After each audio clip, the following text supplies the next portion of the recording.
of the comments you're receiving right now, they're all going to be so useful. And just think that after you pitch here, there is absolutely no pitch.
Yes, I think that's.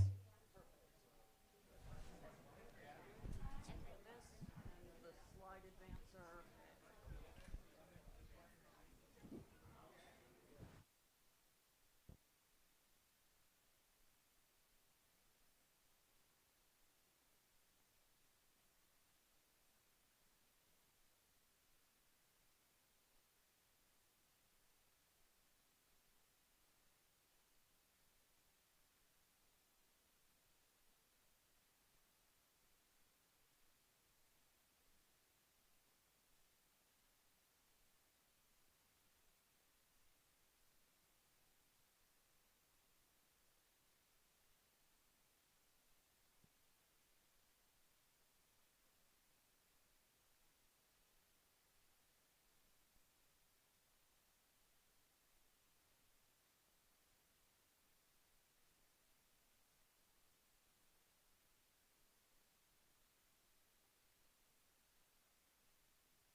All right. Noah, you got this? Can you take it down a little bit? Yeah. I mean, look where I'm holding the mic. Like, seriously, I mean, I'm not, You got it? Okay. Welcome, everyone, to the finals of the 15th Annual Global New Venture Challenge competition. The New Venture Challenge is not a typical competition. It's kind of a venture launch competition with a class jammed into it.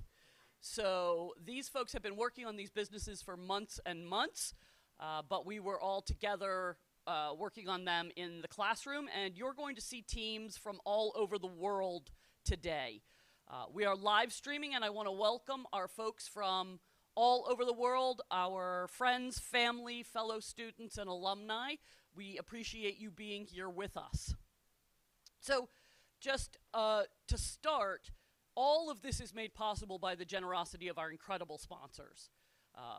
For many, many years, Caruso Ventures has been just absolutely wonderful in supporting us.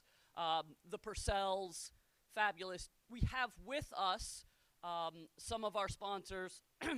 We have Ellen Rudnick, one of our sponsors. We have Melissa Harris of M. Harris, one of our sponsors. Kathleen Swan of Lock Lord, one of our sponsors. So our sponsors are very, very engaged, and we have a number of folks who offer in-kind services to all of our New Venture Challenge teams, not just our finalists, and we're very, very grateful to all of our sponsors. So let's give them a round of applause.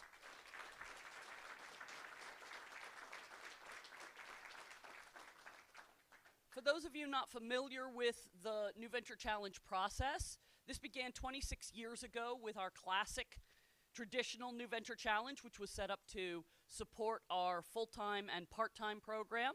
They're having their finals tomorrow, their 26th annual finals tomorrow. We now have 5 tracks of the New Venture Challenge process. The New Venture Challenge, the Global New Venture Challenge, which is what you're seeing today, which was created to support our Executive MBA program, where we have campuses here in Chicago, in London, and as well in Hong Kong, when we are able to be there. The process itself also spawned a social New Venture Challenge. They're having their finals as we speak down in Hyde Park, correct? Yes, in Hyde Park. We then launched a version of the New Venture Challenge for our undergraduates called the College New Venture Challenge, and finally one for our alumni. So no matter when you start your entrepreneurial career, we are here for you with our Alumni New Venture Challenge. The process has spawned close to 400 companies that are either still alive today or have been acquired and exited successfully. We've raised over $1 billion of capital with about $8.5 billion of exits. And some of the names you'll see here are some of the companies that are still in existence. And we're just incredibly, incredibly proud of this process and the fantastic companies it spawns and the economic impact that it has.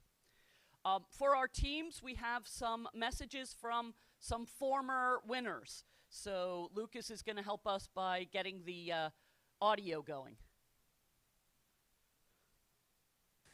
Hi, this is Maria, the founder of Tina. Just a few years ago, we were going through exactly the same experience as you are right now. And honestly, it is all going to be worth it. I remember it so well, and it was one of the toughest times in my life. And honestly, all of the feedback, all of the comments you're receiving right now, they're all going to be so useful. And just think that after you pitch here, there is absolutely no pitch. Oh, I think there's absolutely no pitch that you can't do. or there's just absolutely no more pitching, right? We also have some remarks from Sinway Arroyo.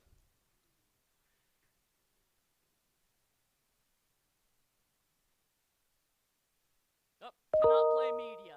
So we don't have any remarks from Sinway. Sinway was a winner of the Global New Venture Challenge, I think about 7 or 8 years ago, and Tiger is now a multi-million, hundreds of millions of dollars. I think his next round, he will be a unicorn valuation, an AI company out of Singapore. So very, very exciting stuff.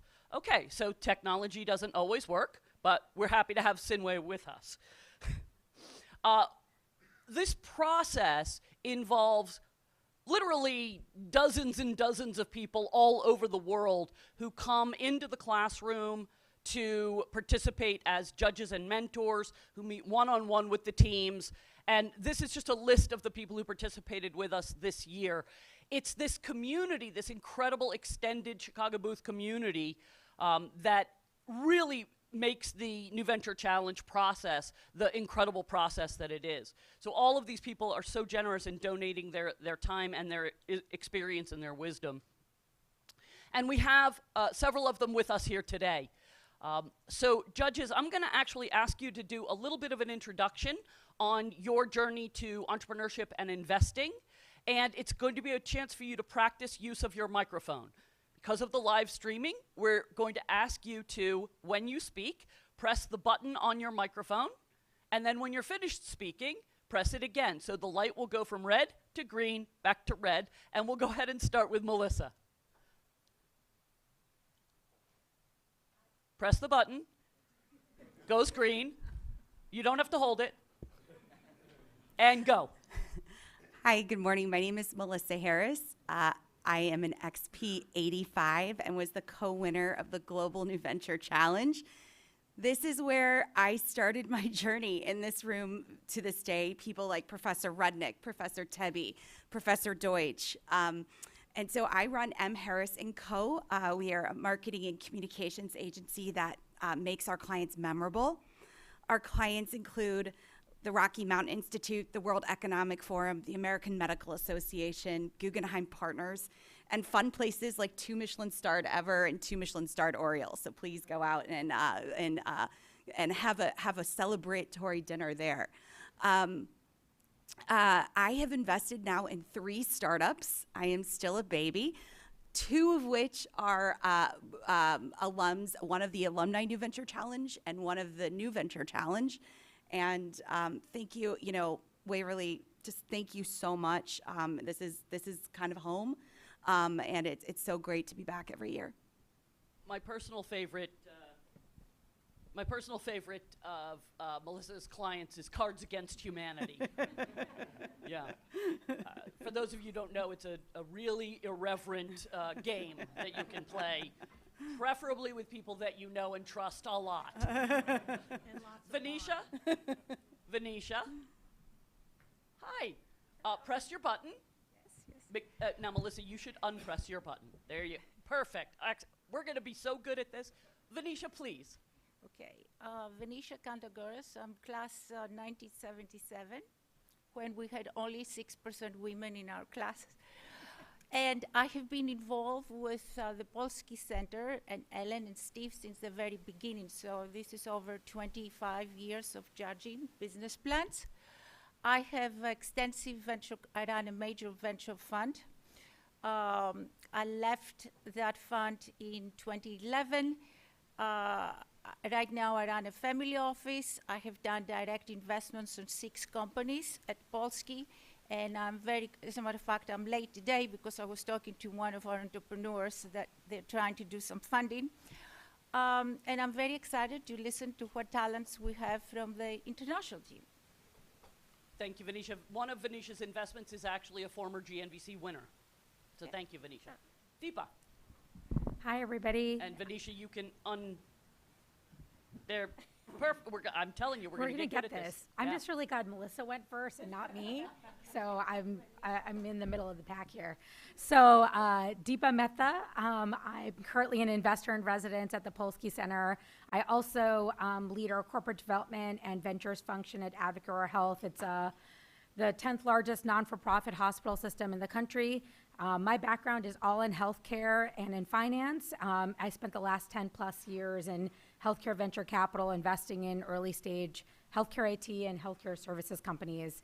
And I also am a part of HPA, so I do angel investing on the side. Deepa, thank you so much for being with us. Ko?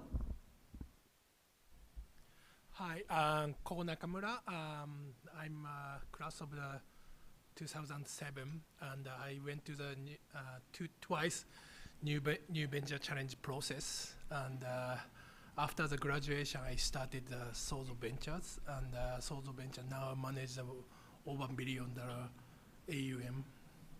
And I was selected Forbes Midas list twice in the row.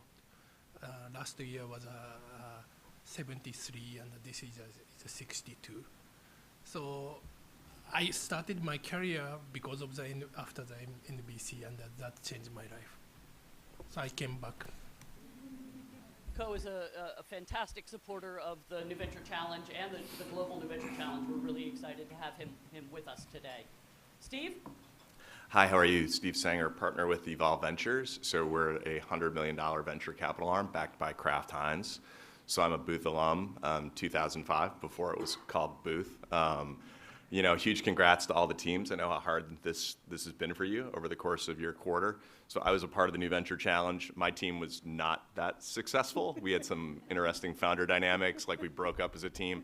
And I joined a more successful former New Venture Challenge winner in Grubhub. So was part of that early executive leadership team, launched delivery for the company. And so I've always been passionate about the intersection of food and technology. And I really look forward to hearing your pitches, and congrats again. Thanks so much, Steve. Great supporter. Sarup? Hey folks, Saurabh Sharma. Great to be here. I'm Booth alum 2010. I was part of the winning team for the New Venture Challenge, Bench Prep. So great to see the logo there. I'm a partner here at Jump Crypto, which is one of the leading crypto investment, R&D, and trading firm, one of the leading players in the crypto space. And I'm also a general partner at Jump Capital, been there for the last 5-6 years, very active venture capital and growth equity firm in Chicago, and generally investing nationally, internationally across all segments. So yeah, as been someone who's been part of the program, I've been to this a couple of times and went through the whole journey. So this is pretty exciting to be here, and you know, apologies to Waverly for being less responsive on these things, but I'm pretty happy to be at the finals. Thanks so much. Hey, better late than never, right? Kathleen. Good morning. I'm Kathleen Swan. I'm a partner at Lock Lord. I want to thank you all for letting me be here. I started my career taking companies public and then fell into venture capital and abandoned that world and love working with both venture funds and taking companies to market. So I look forward to this because this is so much more fun than sitting in an office drafting documents. So again, thank you and good luck to everyone. And last but certainly not least, Gail. So Gail, you have to hit your button, turn it green. There you go. So it happens when I'm late. Nice. Just yep. Push it once, okay. Yep. Dee. No, you missed our early struggles with it, so you're good. Yes. All right, good.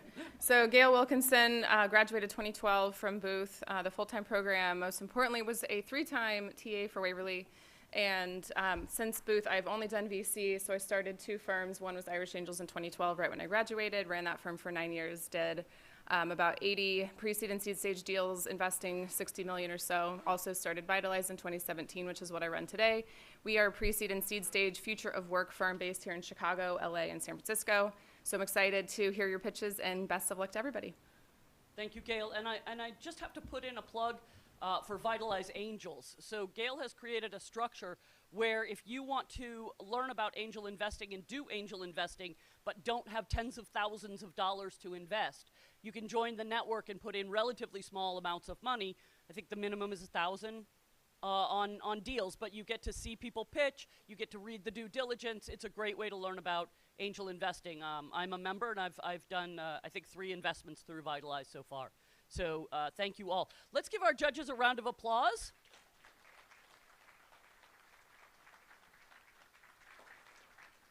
It's an incredible group of people that we have helping us out here, and the teams, this is what they want. They want to be in front of people exactly like this, so we really appreciate it.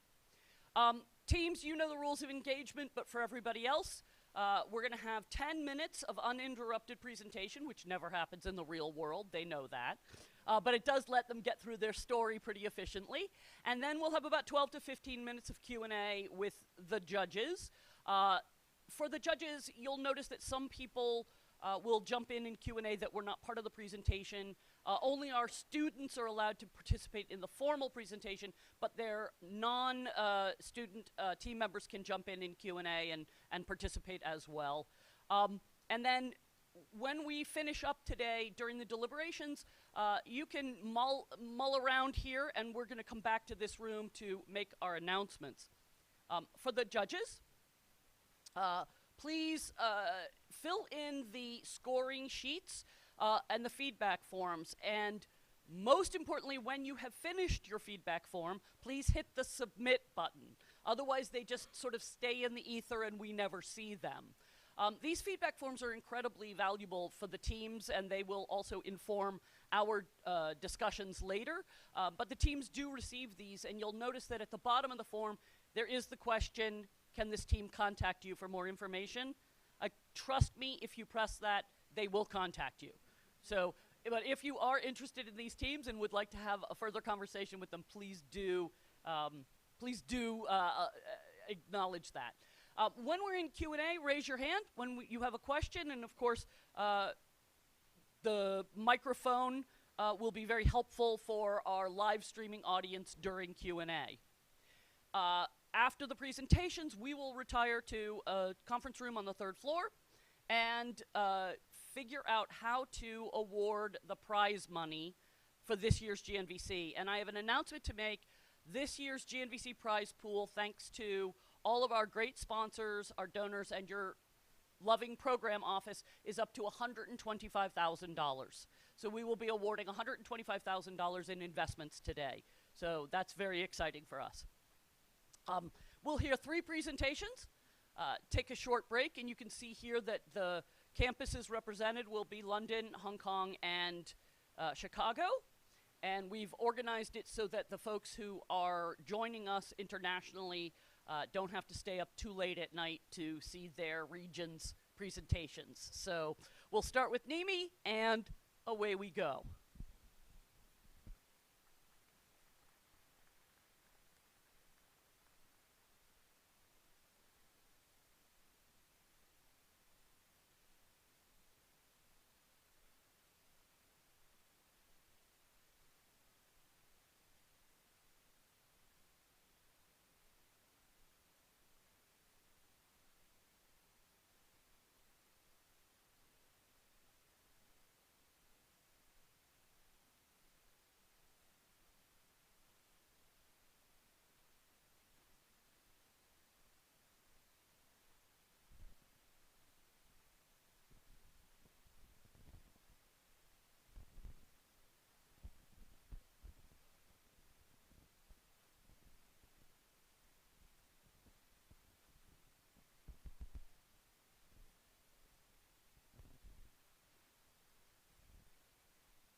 morning, judges and the booth community. My name is Anne.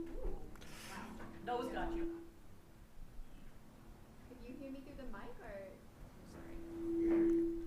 Yeah. I think here you can hear me fine without mic too, but. Noah, you got this? We're getting there. That's going to be a fun soundtrack to through all the presentations. Maybe you're too far up, Anne. Maybe you're getting the feedback from the speakers above you. Yeah, come back a bit. You're good. No, we're good. We're good. Good morning again. Good to have you all here in person. My name is Anne. I am the CEO of NIMI, an experiential platform that connects museums with a growing base and generation of digital patrons through blockchain technology. I'm passionate about museums and the art, and we really wanted to make sure that museums continue to thrive for many generations. Very few people realize, though, that museums are not financially sustainable. You can see that on average, visitors spend about $8 to visit a museum, but it costs museums up to $55 to have us there in the first place. The majority of museums are not making money, with only about 25% of their revenue actually come from earned revenues from visitors. The irony here is that they're quite literally sitting on hundreds of millions of dollars of artwork that are not generating any cash flow. The majority of museums can only display about 5% of their collection in the galleries. This problem of the underutilized asset, paired with the fact that they're not financially sustainable, is the reason that inspires NIMI. We believe that nonprofit is a tax status and not a business strategy. With that in mind, we wanted to present you the B2B2C solution that NIMI creates. This is actually a platform that we built to help museums select and create NFTs or non-fungible tokens of their artwork that is already in the collection. This is really a way for them to create a digital collectible base that can be sold to their existing members, existing followers, and fans of museums who are following museums on social media and don't historically have a way to really show their engagement. These NFTs, once issued, can be also available for secondary trading purposes.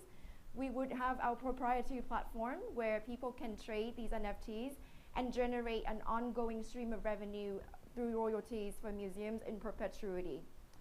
This could result to up to 1.4 million of revenues per museum per collection annually, and this accounts for up to 10% of their revenues.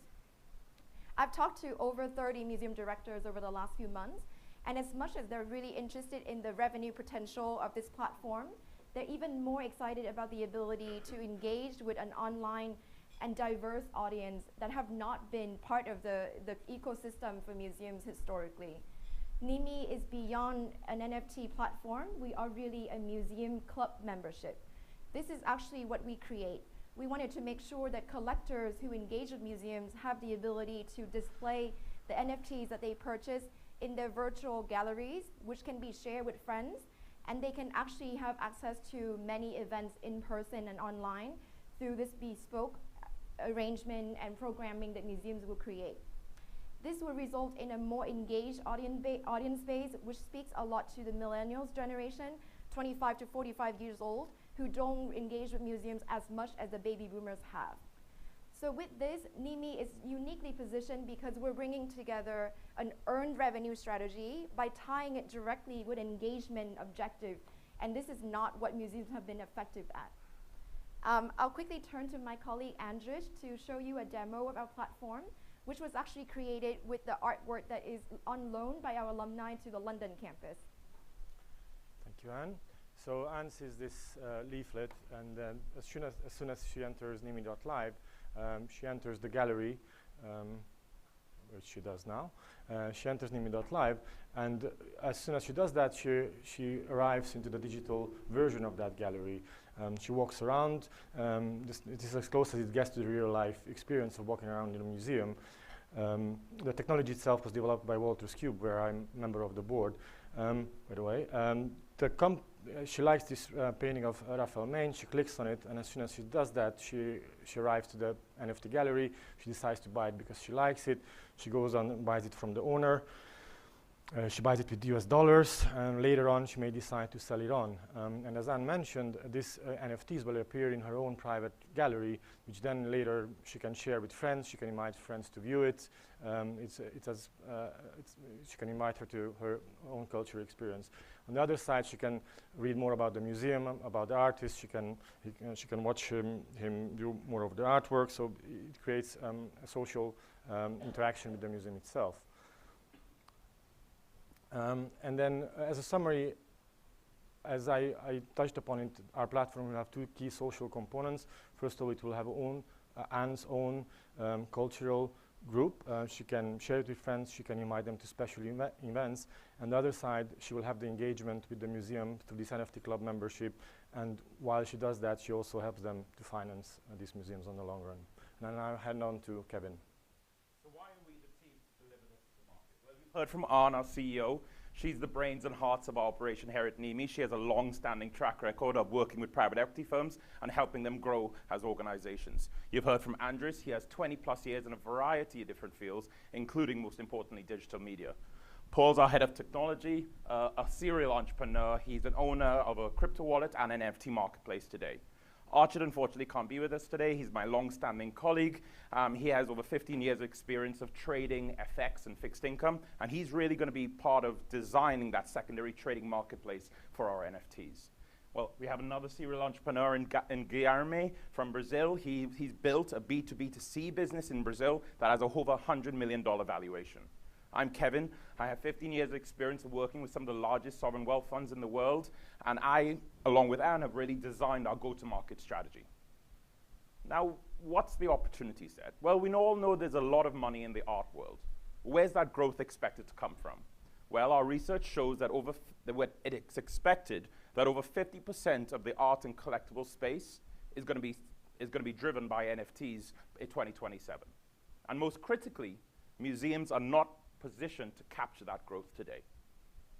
If you look at just the top museums in the US and Europe, that's 61,000 museums. So that's our starting place. So what have we done today? Well, we've been pretty busy. We've gone after those large museums in the US. We've had a number of conversations. We're starting to build that online dialogue, build that pipeline for communication. We are looking to engage with the industry by looking at industry associations and other service providers to museums. Anne and I were at the annual Alliance for Museum conference in Boston last week. Not only did we walk away with a lot of leads, but we also walked away with a commitment from them to host a webinar where we will pitch the NIMI solution to their whole member base. Where does that leave us today? Well, that leaves us with about 20 prospects where we're in ongoing dialogue, one of which has committed to be a pilot customer for us, and another we're in ongoing dialogue. So what's the goal? We're going to have 2 clients by the end of this year, 24 by the end of 2023, and over 200 by the end of 2024. That's still only 0.2% of museums worldwide. I'll now pass to Gamma to talk through our unit model. As we heard from Kevin, our client acquisition plans, it's important to highlight how our museums and NIMI are going to generate revenue. So take, for example, a single museum that provides us with access to 50 of their created artworks, and we issue 25 NFTs per artwork. That would result in 1,250 NFTs issued per year, which, according to our market research and based on different scarcity levels, we could price that for, on average, $1,100 per NFT. That would result in over $1.2 million in net proceeds raised. That would be split 93% to the museums and 7% to me. In addition to that, as Anne mentioned in the beginning, those NFTs will be traded in the secondary market and will generate, according to the smart contract provisions, additional revenues both to the museums and to me. So over time, a single average size museum can reach $1.9 million in annual sales through the secondary and primary offerings, while NIMI can make $400,000 per annual for a single museum. Extrapolating that to our overall client plan, the client acquisition plan, NIMI expects to generate revenues of $191 million for over 1,000 clients and a long-run EBITDA margin of 23%. So the opportunity we're bringing, the investment opportunity we're bringing to you is to participate in our $1 million seed fund round that will support us developing our MVP and secure our first 10 clients. Now I'll hand back over to Anne. We believe that now is the opportune time for museums to jump on the digital innovation and technology advancement, especially at the wake of COVID. And we really strongly believe that NIMI is uniquely positioned to tie together the earned revenue strategy and the engagement objective that historically have not been linked in the way museums really go about running their business.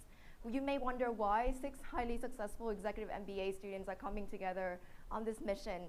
I'm really passionate about the art, and we really strongly believe that we love to be able to continue to help museums thrive and keep art accessible to the public and continue to connect people through a shared appreciation of art and culture.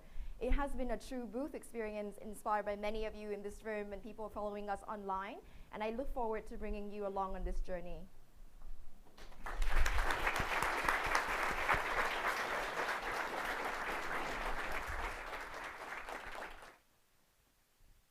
And we're open to questions from the judges. Saurabh. All right. That's pretty cool to me. So Saurabh, will you turn your microphone on? Yeah. This is kind of interesting. I didn't expect a crypto presentation in the first one. That's great. So maybe just a more basic question. Are you guys, are these fractionalized NFTs of the art itself? And when I say fractionalized, is there an element of ownership, or this is purely just NFT representation of the original art and the actual NFT owners have nothing to do with the ownership of the art itself? The second. So it's really a representation of the art that we create editions of it based on different level of scarcity. So the museums can determine that they may issue some art of just 2 editions or 100 editions. So then comes the second question, that how have you validated a demand for something like that? Because whatever you've seen so far, all the NFT craze, at least on the PFP side or on the art side, has to do with an aspect of culture and the ownership aspect of the digital art, where you actually get the ownership and then hence it get bids up. Just a representation, something which is attached to something, and you actually don't lead to any ownership levels of that. How have you validated that there would be a demand from the customers? Museums, of course, love the notion of attracting to that, but now it's, in that sense, it translates less of being an ownership, but almost a kind of a sticker representation of the original art. Yes. So there are 2 ways that we have gone about validating that. So first is from our own primary research of the customer demand. So we've done a survey and also extensive conversations with end collectors. So about 50% of people who visit museums when they go to a new city indicated that they like the idea of being able to have a digital collectible. And about 25% of the people that we survey across the spectrum of 25 to 45 years old actually are open to the idea that having NFT as a collectible is the right way of bringing a piece of it home with them. People who actually see the utility of these NFTs. So in our research, a lot of that has shown that the cultural value of supporting the art and buying a piece of art as collectible, and second, the social value of being part of a community and engaging with museums are the added utility that we add to this piece of digital collectible. So collectibles have been around for a really long time. So here, we just facilitate that with the NFT technology. Another basic one, so never bought an NFT. I know you can trade it, you said that, and I know you can view it in the online gallery within your platform. Is there anything else that you can do with it? For instance, could I download it to my hard drive and put it wherever I wanted? Yes, you can use it any way you want, except for any commercial purpose. You can't reproduce it, but you can show it on your frame TV at home and have your artwork collections there. And I think I would quickly add one note to Saurabh's question. The second way that we validate the market need is the fact that it's really a hot emerging trend. So we have seen analogs of competitors that are emerging. A really true one competitor that we have is a company that's launched in November last year, and it's called La Collection, and they have one client so far, which is the British Museum, and they managed to fundraise 10 million in Series A last month. And we are differentiating ourselves in significant ways, La Collection, in going after that mainstream pragmatist users in the market rather than focusing on the crypto fans today. I'll go first to Kathleen. Yeah. Kathleen, microphone. Excellent presentation.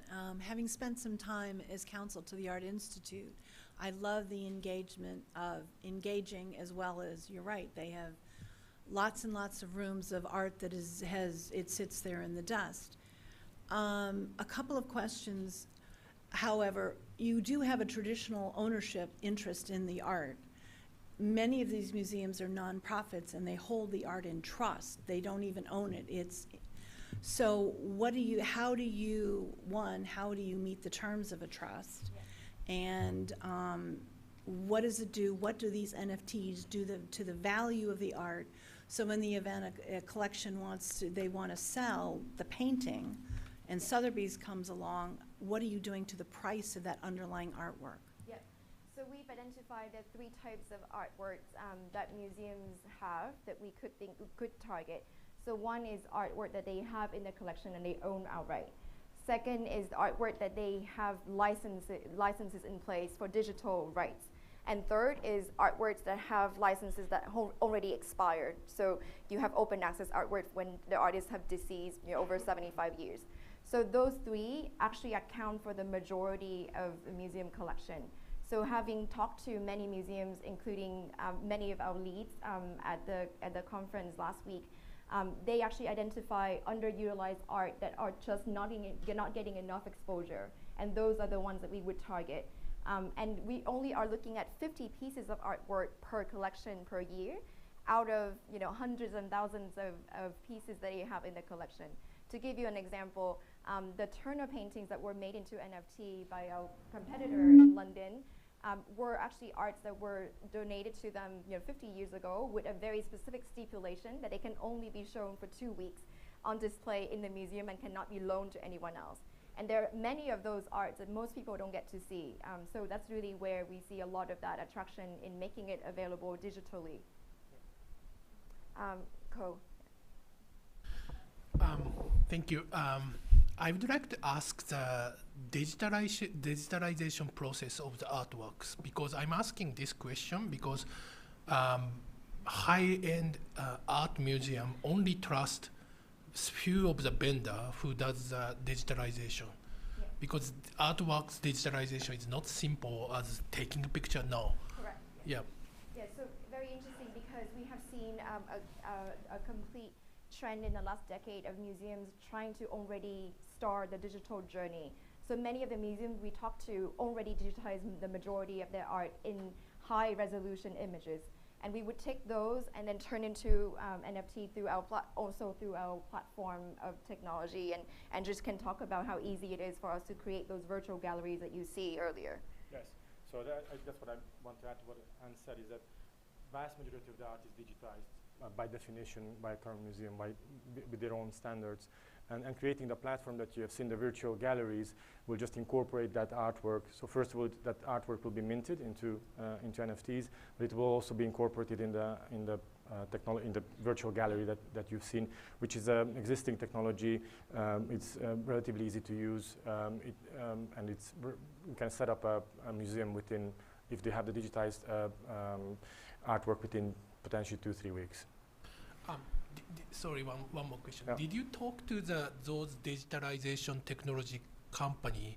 Because I think the very few of the service provider monopolize those services. Yeah. An interesting point that we have seen is that museums, especially in the last few years, have already engaged in their own journey of creating their virtual exhibitions. So in many of those conversations, the burden of creating the digital image isn't the concern that we've heard. And acknowledging that we have been talking to the largest and most iconic museums as we go further down the chain, partnerships with the key vendors who actually create the artwork themselves as well would be key. But we see that our pipeline for the next year actually have a large majority of museums who already have that digital presence. If you want to, I will connect one of them. That would be great. Steve. Yeah, quick question. So what is your marketing plan? Because you're going after the museums, right? Which probably cater to like an age demographic of, I don't know the exact, but it skews older, right? NFTs are more geared toward probably a younger demographic. I'm curious how you're going to support the museums to get adoption among the consumers, because you essentially have a marketplace here, right? You've got museums, you've got customers. I don't think the museums are savvy marketers. So I'm curious how you want to like help them to get more to like a B2B to C play. Perfect, yeah. Yeah, so the interesting thing is that museums are really struggling to connect with the younger audience, so the 25 to 45. We actually, in our research, think of them as the cultural omnivores. So the people in that age range don't have the same loyalty and commitment to museums that baby boomers do. So they actually like sampling a wide variety of culture, of different type of culture and art. So what museums need is a new form of membership in this case, where you can sample. You love Impressionist art. You go to this museum, you buy one piece of NFT. You go to a different museum, you get another Impressionist art from their collection, and you get to engage with both museums in that more dynamic way. So in terms of the customer reach, many museums already have a very large digital presence, and they actually have followers on Instagram and social media in significant ways that they have not had an effective way to engage with yet in a meaningful way. So to your point, it's really about building that donor pyramid 20 years from now. They need to engage people in their 20s for them to become more active supporters in their 40s and 50s, the way that we have seen to date. Sarah? Is the business model predicated primarily on the minting or the actual transaction? And then maybe the extension of that question is, what does the product really entail? Because minting is going to be a commodity as such, and there's going to be minting standards on pretty much every chain that you go for. But if it's marketplace, then you're building a second product, really, which is a much difficult product because you're solving the demand side as well, to Steve's point, of getting customers. So we talk about the product utility and the core business model there. Yes, exactly. The minting is the easy part. So really think about it as a marketing challenge, to Steve's point. So we're really helping museums understand and design these digital collectibles, as well as wrapping around it with the events, the networking opportunities, and a lot of the engagement level that the audience actually wants. So really it is about bringing that platform together as a hub. It is a proprietary platform with both the primary issuance as well as the ongoing secondary trading that we build. And the virtual gallery really is the experiential front of house for that full transaction experience. I mean, it seems to me this the real value that a user gets is if you actually build a whole, almost like a fan collection.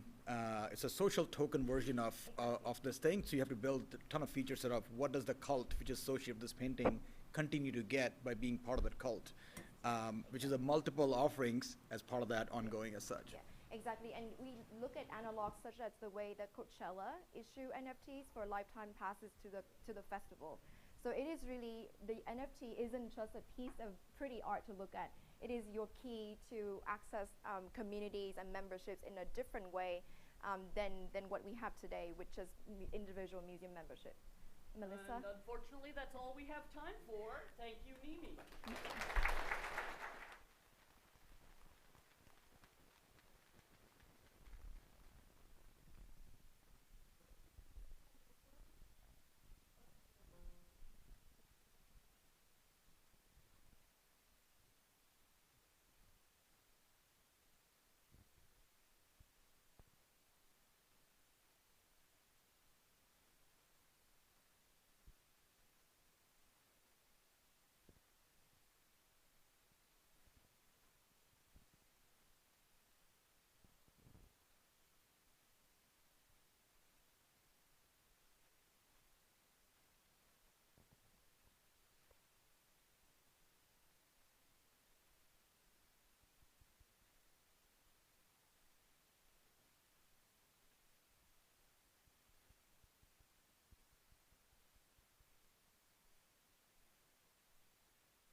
I put it in my coat pocket or it's on already.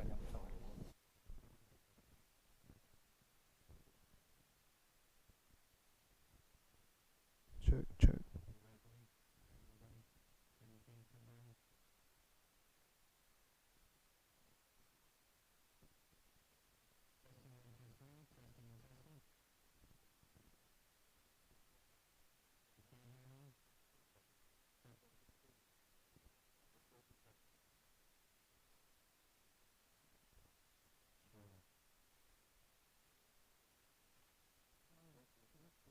Check, check, check, check.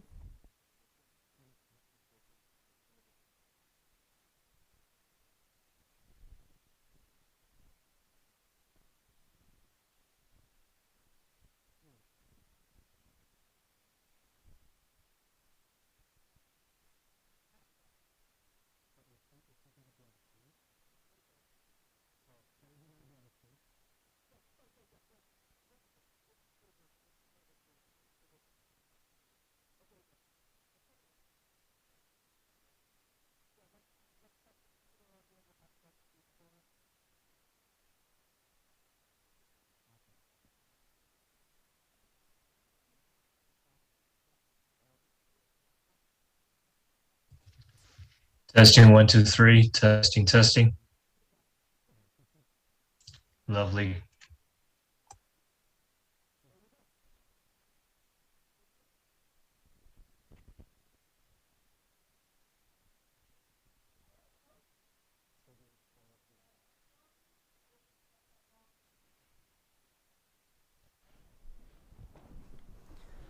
Hi, good morning, everyone. We're Farong from Hong Kong. I'm Wei. With me here is Kenneth and Dominic, and we have Shen joining us from Hong Kong. The name of our team, Farong, literally means legal finance in Chinese. The goal is to bring justice to small and medium enterprises in Hong Kong by introducing arbitration finance. To set the scene for our presentation, let's say there's an Asia-based supplier dealing with the multinational corporations overseas. At some point, there was a breach of contract, which happens a lot during the past 2 years. As a result, the Asia-based supplier will have a good claim of, say, $5 million US. In Hong Kong, it's very usual that this type of transaction, they will agree to arbitration in Hong Kong because arbitration is shorter and is less complicated than litigation. But arbitration can still be very expensive because you have to pay for the lawyers, and on top of that, you have to pay for the arbitrators and the arbitration institutions. This can be a huge problem in Hong Kong because in Hong Kong, lawyers are not allowed to charge contingency fee basis. And also, there's no third-party funding allowed in Hong Kong prior to 2019. But in 2019, there's relaxation of legislation in Hong Kong. They allowed third-party funding for arbitration. So here comes the opportunity for us to help the claimants. Our business model is very simple. So the arbitration process is 18 months on average, and approximately there will be 500,000 legal fees. We will be financing the supplier, the claimants in the arbitration proceedings for all those legal costs. If the claimant loses, they don't need to pay us back. That's why our funding is provided on a non-recourse basis. But if it wins, to compensate for the risk we're taking 30% from the final awarded sum as our revenue. This is a mature business model in the US and the UK and any other common law jurisdictions, but it's new in Hong Kong. We are the early movers in Hong Kong. I'll pass on to Shen to talk about the potential market. Greetings, everybody from Hong Kong. Looking at the market size, in the year 2020, globally, there are 8,000 arbitration, out of which $100 billion US was the disputed amount. Interestingly, $3 billion out of that went to the third-party funding market. Please note here, it excludes Hong Kong. This goes back to the policy relaxation didn't really come in until year 2019. And numbers also being very here, 5 million going through the Hong Kong market for year 2020, and it jumps into $270 million US in 2021. One of the key reasons why 4 of us choose Hong Kong is because we have the local expertise, but in addition, the top 3 arbitration center also including Hong Kong, according to a recent survey. If we can zoom into the Hong Kong market, we can see Hong Kong is going to play a lot of catch-ups And we believe the fair market size for Hong Kong should be roughly around 420 to 450 million a year, and that number can easily reach to 750 in 5 years' time. And looking at the client and also the channels, well, we believe that our ending claimant is definitely our target. And one of the things that we realized through a recent survey, we found out is the promotion of the awareness. This is where a lot of people don't realize third-party funding is available. And the second layer legals or lawyers, where we believe a win-win situation can be brought in. Affordable justice can be brought into the claimant, and also on the legal side, they're motivated. If otherwise, they wouldn't be able to defend the cases. On the business partner side, we look to with the Hong Kong Trade Development Council. This is where a lot of import-export companies are members of, and the deep disputes around the import-export can be filed through Hong Kong Arbitration Center. On the funding side, we seek for the lenders who are interested about unsecured loan up to 8% rate. With that, I'll pass over to Ken to talk about IT. Thank you. Thank you, Sean. I'm Ken. So I'm going to walk you through two main key success factors in our business model. So you may be wondering how many cases that we can screen at the same time, how quickly we can screen, and how accurate we can pick the sure win case for us to invest. That's where our Farong technology is coming in. So we are building a 3-level of AI technology, not only using NLP to do the case analytics, but also we are building the strategy analyzer to analyze case-by-case basis when we receive from our client, applying the game theory. More importantly, in APAC market, and particularly Hong Kong and China, we have to take into account human behavior as well. So that's why we have behavior prediction adjustment module to take into account either the arbitrator's preference or their track record, and also the lawyer preference. The system, the platform is not only aiming to produce the outcome of the cases, but also we can advise, we can suggest the client the best strategy how to proceed with the arbitration case. We can also advise which arbitrator they can choose to have the highest winning ratio, and also we can suggest them which lawyer will be the best fit to their case. So the ultimate goal of our platform is to bring the winning ratio from this industrial standard from 60% all the way to 85%. The second key success factor is data. As you may know, the arbitration cases, mostly they are confidential. So that's why it's important to have our own proprietary data. That's where our Farong and our management, our network comes in. Because we are early mover, and with our network, we will take the position advantage to gather our own proprietary data, and we'll gather the data and all the cases much more quicker and more complete than our competitors. Now, let me introduce you our strong team. So we have Wei Sun, here we go, a professional lawyer with experience in arbitration cases and extensive network in Hong Kong and China legal industry. I'm Kenneth Chen. I've been running IT department for investment banking for the last 20 years. So I'm specialized in neural network in my early studies as well. We have Dominic Leung, 20 years experience as a CFO and experience in the finance management industry. Last but not least on the Zoom, you can see Sean, senior banker and a proven track record in China business development. So as you can see, we extract the expertise from each of our members to create that business model. Okay? So now I pass it on to Dom about the numbers. Thank you, Ken. I'm Dominic, and then this is the financial part. I would like to walk through what we need now and then how we generate the revenue for the business. So this is the simple financial model for one of the winning case. This is actually is a more visualized echo back to a sample that Wei just mentioned about if we win a case of 5 million award, that after the arbitration costs, the debt interest and also the operating costs, Farong is still enjoying a profit margin of 50%. Oh, sorry.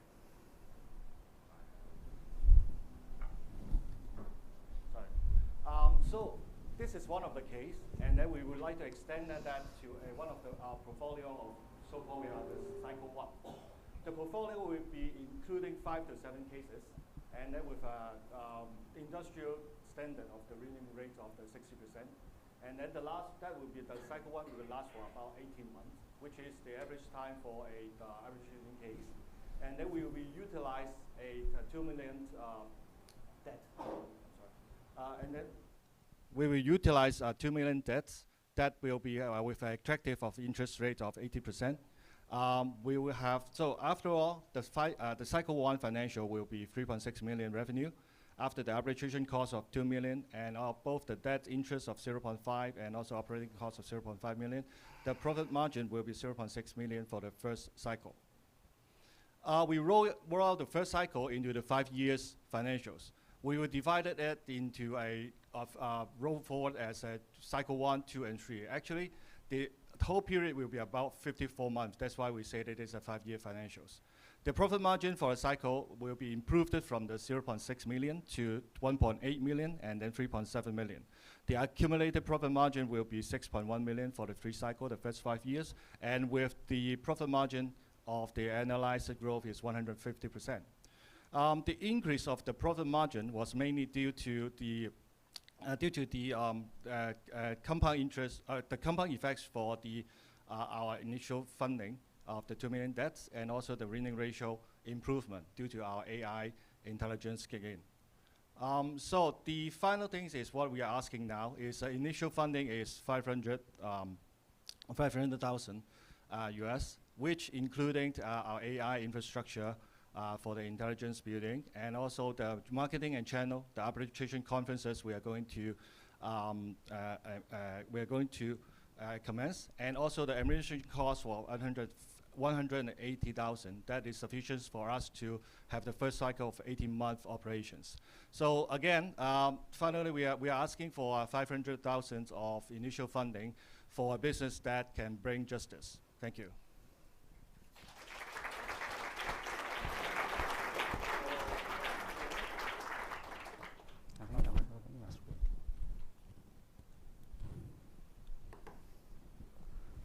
Now we're open to questions.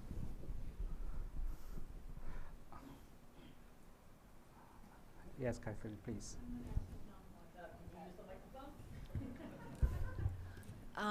Very nice presentation. I have to ask the dumb lawyer question, though. I'd like you to explain your data to me. Arbitrations, as you've said, are, one, they're private, and secondly, you have them in a jurisdiction where, until recently, you weren't able to, you couldn't get third-party funding, so unless you could write the check, you were out of luck. You're going to change that paradigm, and I admire that, but in order to pick the right cases to fund, you've got to have data, and I don't understand how or where you're going to get reliable data since arbitrations are private, and you live in a very changing legal landscape, so the rules are changing on you also. Could you just enlighten me, please? Yeah, well, obviously I let Wei to walk you through the change of regulations, but in terms of data, you're absolutely correct. So for arbitration cases, they are confidential. So basically just open to the defendant and the counterparties. So that's the reason why when we design our AI systems, we're not only based on the historical case data, which we source from the public court cases. Yeah, there are some similar claims. They're also not putting in the arbitration center, but they put in court. But that will take much longer time or much costly, right? That data is public. We will still source that data to build our data case analytic by the NLP. But that's why when we build the platform, we are trying to build the strategy analyzer module as well, which apply the game theory. In that case, when we face one client, we will get the detail from the case, and we can apply the game theory technology to analyze the component reaction, our strategy, and then to determine which how much the winning ratio or which strategy we should take. By doing that one by one, yeah. So you can imagine when we face one client, we can get one data. We may not be investing in one data, but when we interview many different clients, we will collect more and more data by that proprietary information that we can use, which only proprietary for ourselves. just to supplement to what Ken has said, there are two parts of data. One is the cases we have screened. Those are proprietary data. They only belong to us. The other part is the public data on the cases. Because even if you are in arbitration, you still apply the law. For example, you apply Hong Kong law, you apply New York law. You can't deviate from the law that much. You still have to apply to the breach of contract. So on that part, it's public data. It's a lot of data over there. So that, I hope that answers your questions.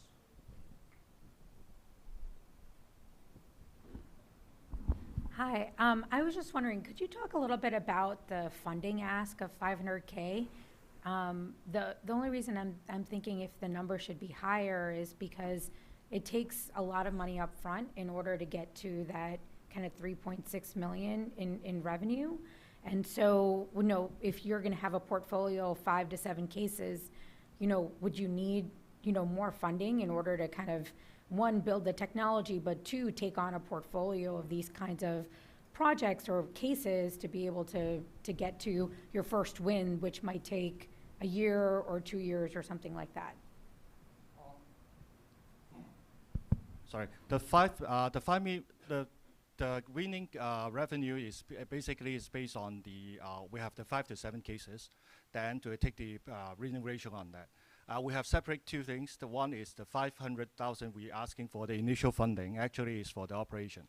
The funding side we need is a fix at the beginning stage at 2 million of a debt of a fixed debt to support the case's expenses. So that 2 million is afterwards is a settlement for the our lenders for that.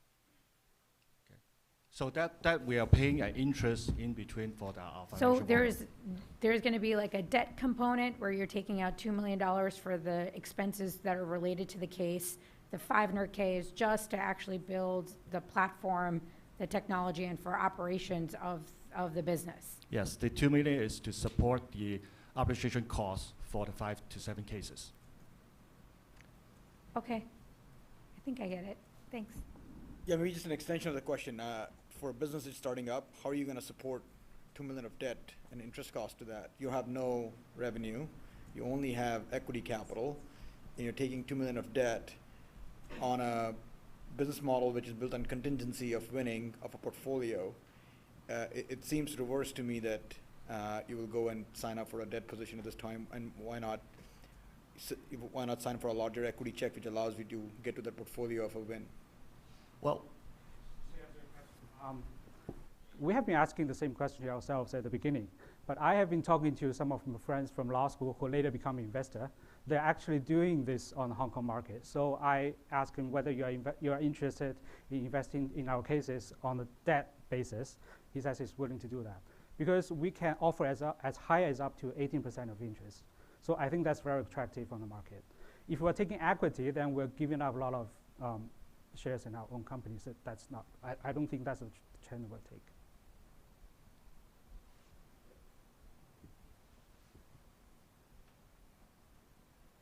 Other questions for Laurent? Yeah, I think the whole business model is predicated on you guys being able to build a machine learning driven, better predictive model on the winning cases based on the data that you get, right? What I heard is you're going to be able to build the proprietary data set as you build the cases. You have a cold start problem in your first set, which is basically 5 cases not having enough proprietary data to have any signal or alpha at all.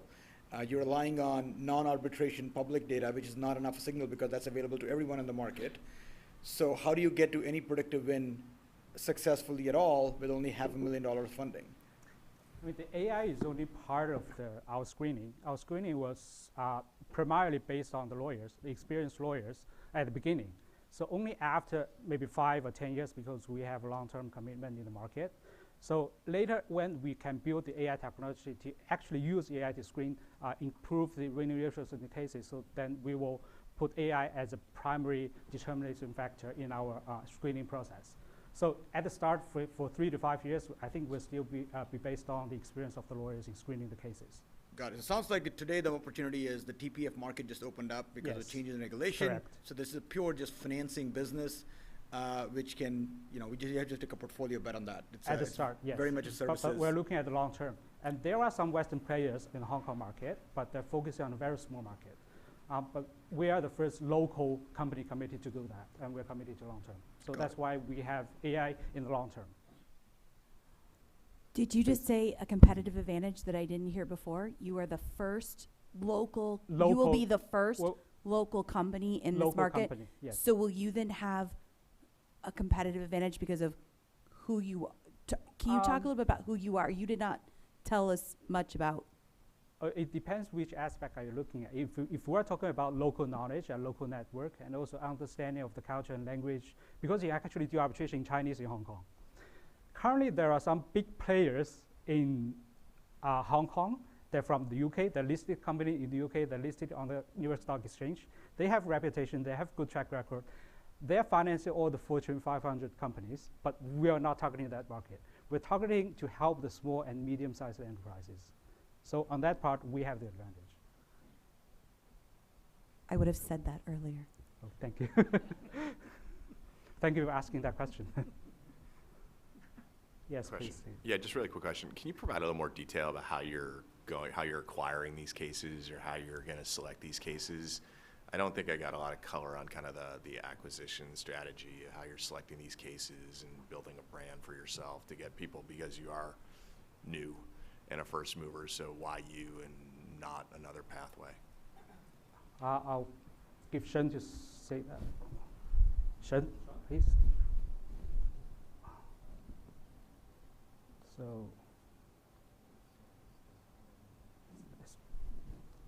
you're on mute. No, can we have the computer audio? All right, Shen. I was saying I struggle a little bit to hear the question from this gentleman. The question was, how do you get the cases?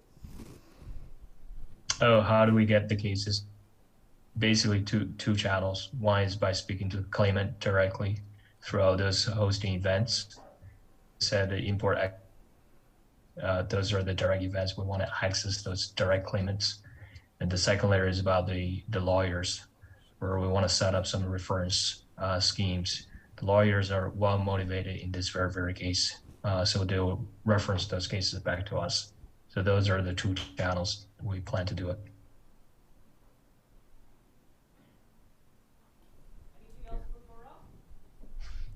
I just want to say one thing. I believe that you all flew in from Hong Kong for this. Is that correct? Yes. Yes. That means I want everyone in the room to know you are subject. You have sacrificed a lot to come here today. You are subject to a 14-day quarantine. 7 days now. 7-day quarantine now Correct. on return On in a very small box. So we can actually stay in the hotel now. Oh, you still in the hotel, yeah. But it's a small hotel.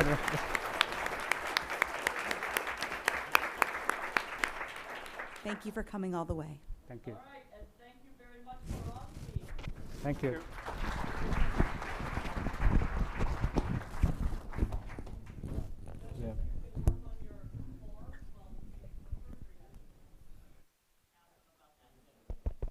Sure.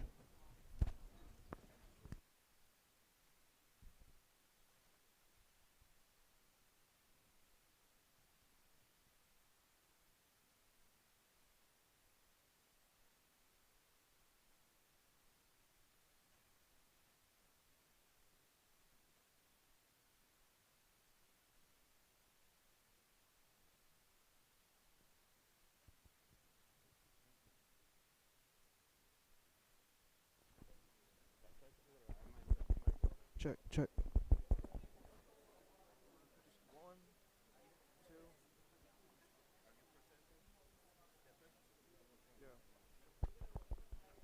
Check, check, check.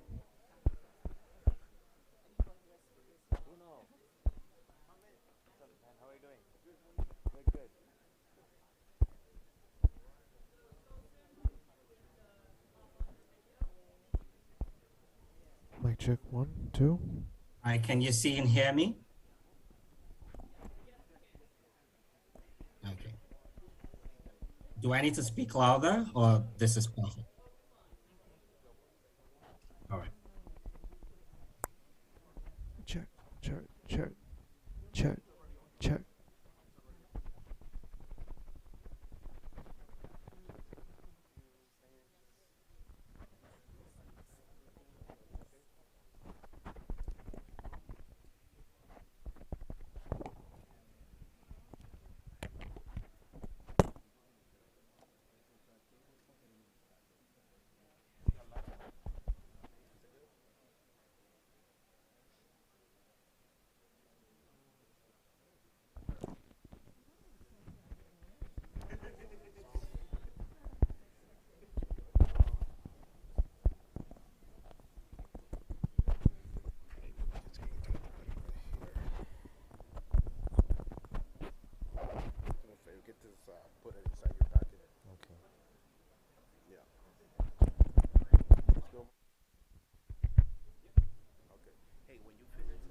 Yeah, don't worry about my voice was hitting both mics at the same time. Okay, okay. Yeah, don't worry about that. No, we'll take care of it. Okay. If somebody hands you a mic, it's because your mic isn't picking up. Okay. But you can come on out.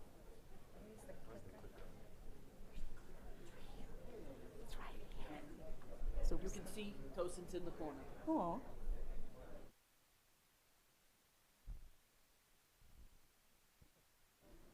Hang on one sec.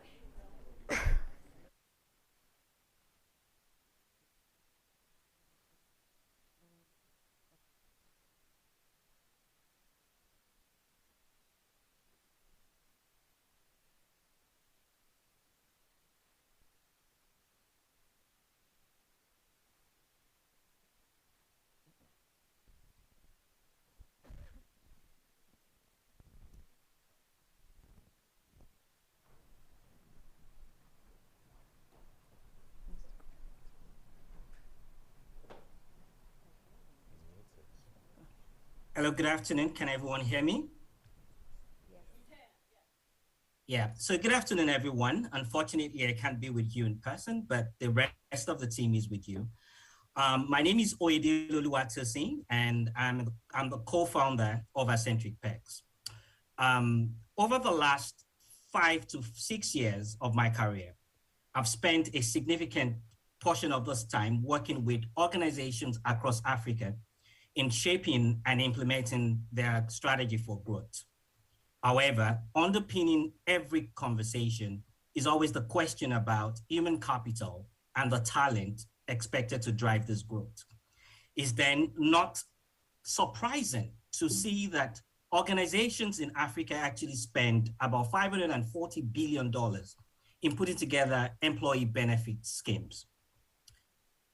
It is then worrisome to hear that 83% of these employers believe that their employee benefit strategies are actually ineffective. As the global war for talent continues to intensify, and even on the back of our engagement with the market, we realize that a lot of organizations are beginning to look for innovative and ingenious ways to internally come up with benefit solutions that actually are profitable and actually meaningful to their employees. However, one of those schemes are actually employee pegs. However, these programs are actually, they have certain challenges. One of which is the cost inefficiency, the inability for these employers to actually reach a wide range of matchings with good geographical spread. The administrative burden that it then puts on them also is very challenging. And one of the feedbacks that we got from the market was also the fact that they really look forward to getting feedback data that gives them insight as to whether or not their employees are actually getting the benefits they intended. Hence, the reason why we came up with Accentric Pex. Accentric Pex is an African-focused technology platform that seeks to aggregate discounts from merchants and then take those discounts to subscribers for the benefit of their employees. A lot of the engagement that we've had with the market has driven the kind of categories that we're focusing on. These categories include travels, wellness, hotels, entertainment, and so on and so forth. We intend to actually aggregate this and then transfer to employees through electronic and non-electronic mediums, which include QR codes, SMS codes, and printable coupons. Also driven by some of the feedback that we've gotten from the market and potential customers that we've spoken to, 5 of which are ready to sign us as beta customers today. We intend to layer within our platform a data analytics capability that helps us provide the feedback on the impact of this program to employers, and also provide customer behavioral analysis to the merchants To bring this product to life and get us to launch is a group of very well-talented individuals led by myself. Amongst us, we have about 60 years of experience across the African plain. Right in the room with you is Tokwe Mafe, who has very deep experience within the consumer market space and has driven the financial strategy of two major global FMCG companies. We also have Demilade. Demilade has worked recently with two fintech startups on their African expansion program. One of those startups is Africa's first unicorn. And the second one is Current Employer, recently listed on the New York Stock Exchange. And Demi was very, very instrumental to ensuring the support of that listing. We also have Bemini, who is a data analyst, and his years of experience supporting clients would be brought to bear in ensuring that our data analytics capabilities are well incorporated. On our advisory panel, we have Anthony Cotton, who actually is a founder of a loyalty program in South Africa that actually has 550 merchants on it. He has agreed to advise us on as we go to launch, and also partner with us as we drive our B2B model, given that he operates on the B2C side, and also provide access to the 500 merchants that he has to help us drive our customer acquisition. We have a technology expert in the person of Bolu, who is supporting the team to bring our platform to life, pending when we get on board a CTO. And Koinsola, who is an HR professional with deep experience in employee benefits and compensation. I would like to add over to Fatai, who is a chief marketing officer and has vast experience in the African market, driving expansion and business development. And she works for South Africa's largest employer today. She will take us through our market opportunity and how we intend to drive that. Thank you, Torsten. So I just want to reiterate, every time I sit here in this room or talk to my fellow colleagues, I always ask the one question: have you been to Africa? And the answer is no, actually I have not, but I would love to. So today we are going to speak about the market opportunity in Africa. Based on studies that have been recently made, there are over 360,000 African companies with at least 500 employees across the continent. And what this means for us is that on that back of this large opportunity, we are able to initially target 35,000 companies, and we have specifically picked where we would like to start, being the economic hubs of Lagos, Johannesburg, Accra, and Nairobi. You can ask me later where these are if you don't know where these are. Now, how do we intend to go to the market? We are already employees, as you've heard, of large corporates within Africa, and we already have a vast network of companies that we know of, C-suite level executives, as well as key decision makers and HR practitioners.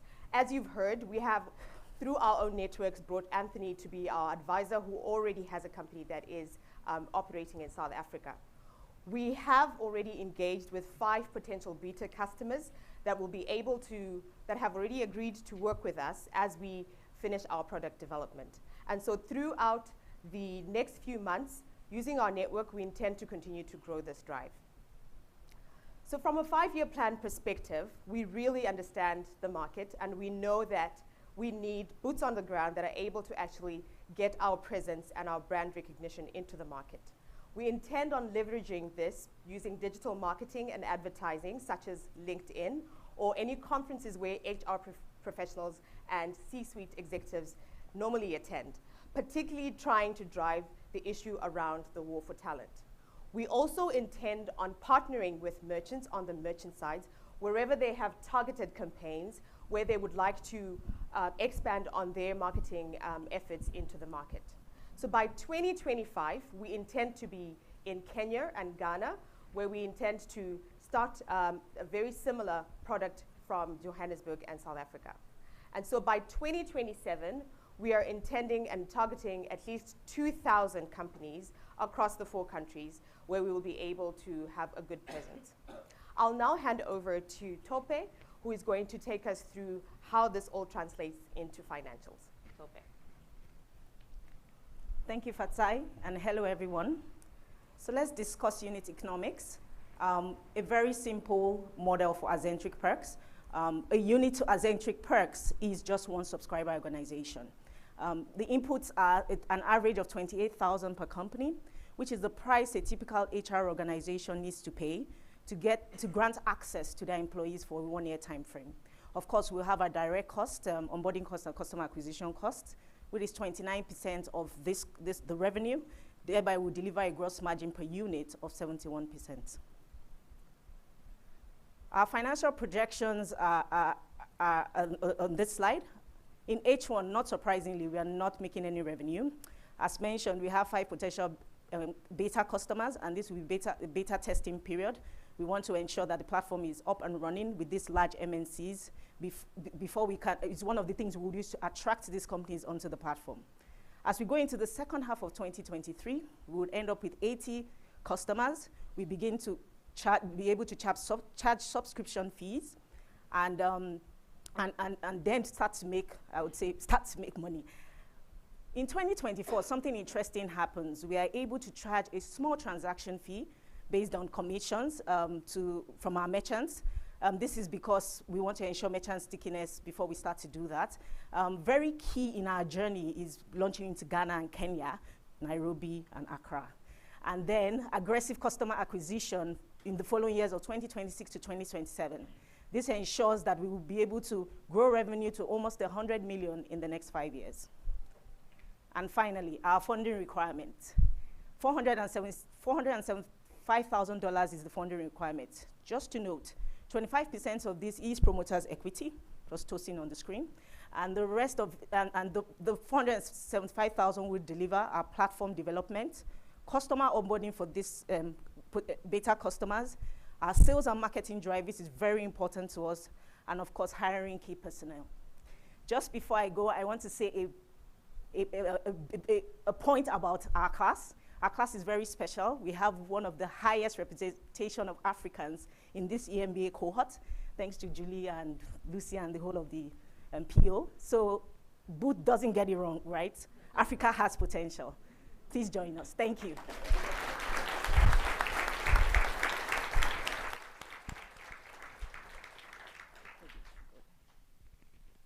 So we are open to questions. Thank you. Yes, Tifa. Can you give me some clarity around the product? So I've worked with a lot of, benefits companies or offering benefits to large employers. And so are you, aggregating these perks, creating the platform, and then you're selling that to a large employer to say, in addition to like their workday or their other areas that they're kind of managing all of their employee information, and then this would be an add-on to that to be able to manage the perks, and they wouldn't have to go out and find the perks themselves. You're already curating all of them for their specific local markets as well, so that they don't have to go and do it individually. Am I getting the value proposition correct? 100%. Yes, okay. You are. Yes, thank you. And so, and then the business model, are you doing it on a per employee basis? Like you're charging like per employee that uses the platform, and then you're gonna get a certain amount of transaction fees when employees start using the perks? So what we have is we're charging an annual fee to the employers, but depending on the size of the organization, we have a sliding scale in terms of how much we charge. So it's not typically per employee. Okay. Per se. So it'll just be one set charge based on, hey, if you're between 5 and 10,000 employees or Correct. 500 employees, then this is what your startup cost would be. Yes, that's okay. All right, great. Thank you. And just the point on the transaction fees, we are looking to do that from 2024, when we have merchant stickiness. Okay. But it's just a small portion of our revenue. Okay, thank you. Yes, Dale? Do you have any data yet? Exactly. The pressure. Do you have any data yet on what employees are going to want, at least in the markets you're looking at, so that you know that when you go out to solicit benefits, coupons, URL codes, that you have the right product mix, so that employees stay and retention works? Yes, so we carried out a number of interviews with HR practitioners on what they're currently doing, and it seems wellness is a very big drive. However, what we found is that they aren't able to actually really tell whether the employees like this or not, and that was one of the value propositions we have, to say we will start tracking a lot of the data and be able to actually tell them whether or not certain perks are working. But in general, what we found was wellness, travel, anything that relates to groceries. In Africa, data and airtime is a very big thing. It's very expensive. So we also found telecommunications and data is quite an interesting one as well. Thanks. Thank you. Yeah, hi. So, I mean, this is I think a reasonably well-established play. I think company like Snappy and so forth are pretty good examples in the US, the enterprise gifting market.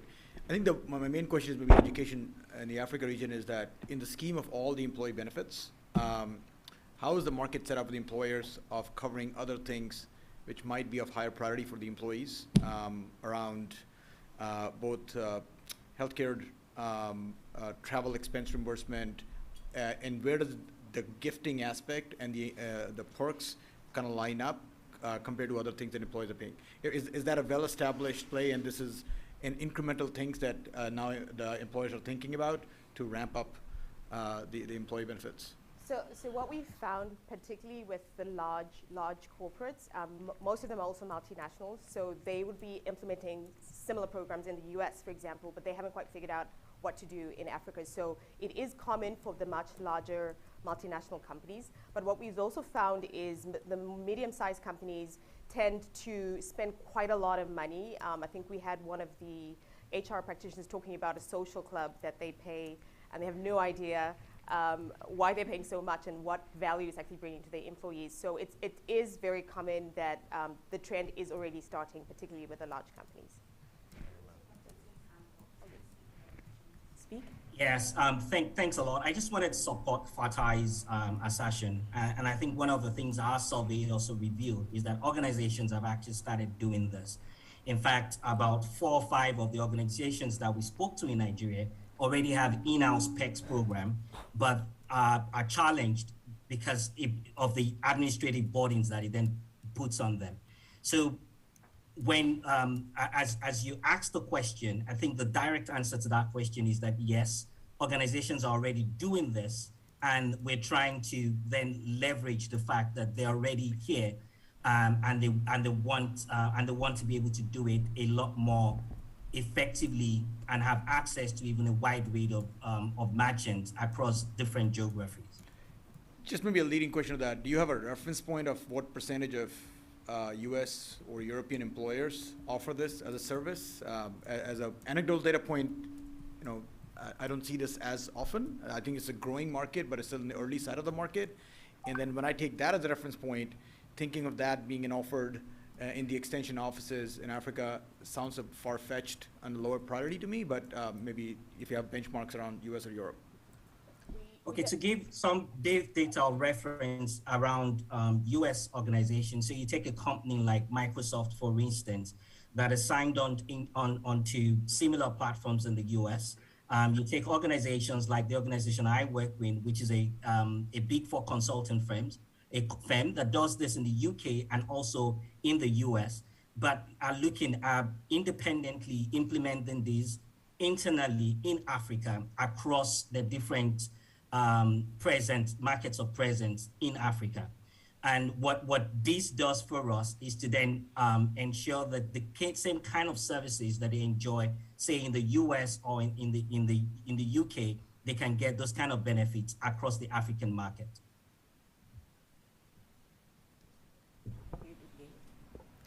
What differences do you see across the various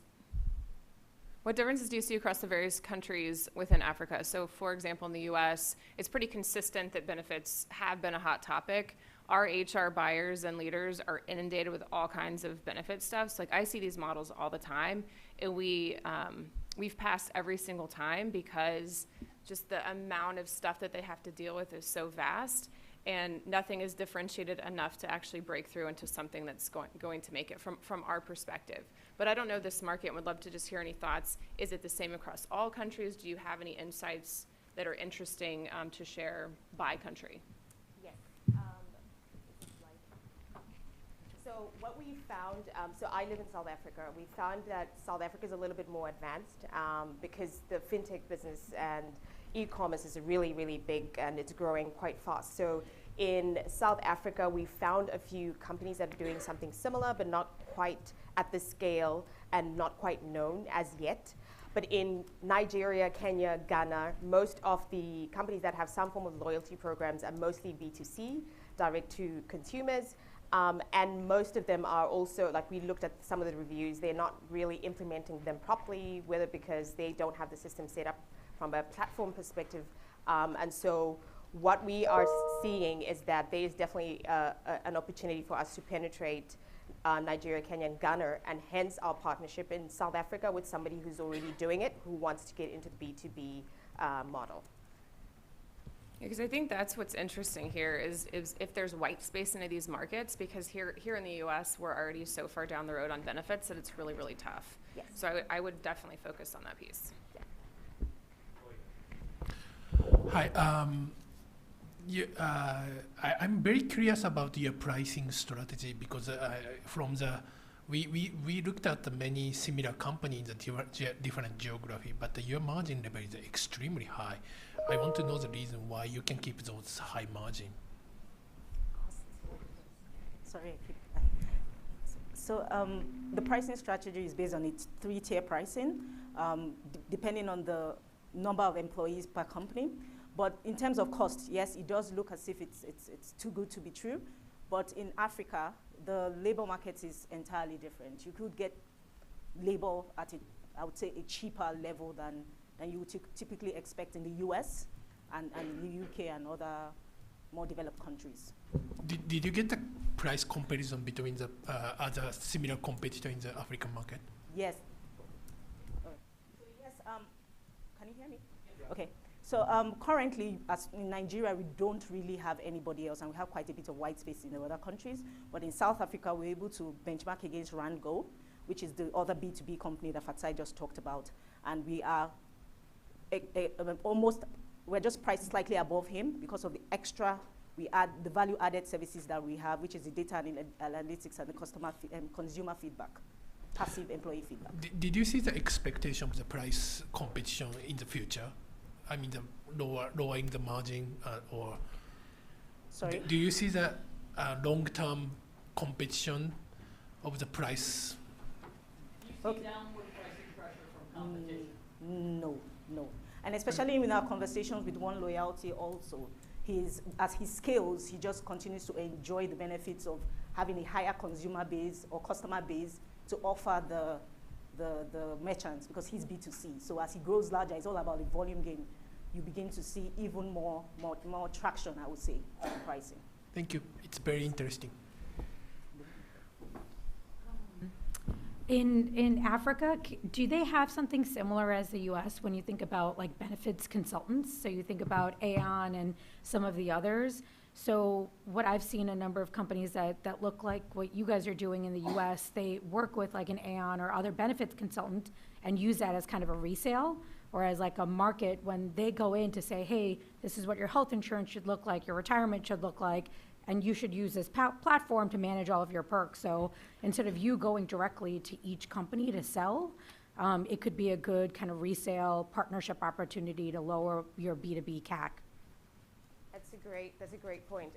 Aon does exist in Africa, and yes, they are consultants that mostly focus on retirement and healthcare type benefits, but that's a great point. I think we will take that on for sure and use that channel. And that's all we have time for with the Zentric Perks, so thank you very much.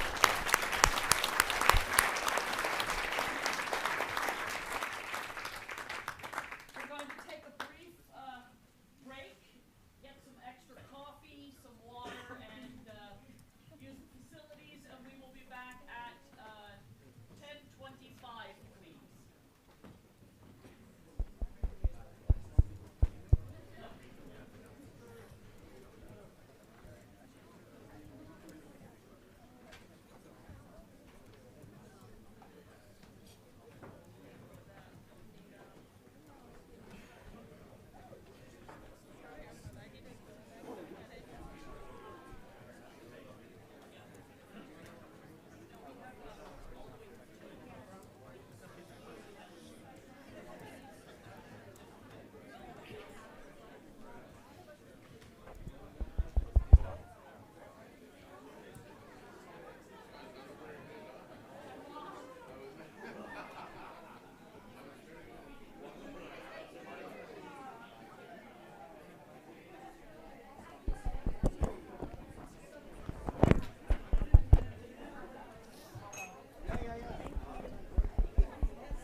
you still at Sandbox? No, I left in the end of 2018, so I'm an advocate now. It's a large hospital system. Yeah. Yeah, and so I lead our corp dev group. So I do our M&A, I do our venture investing, and we are LPs in a number of funds. So I do our LP investing too.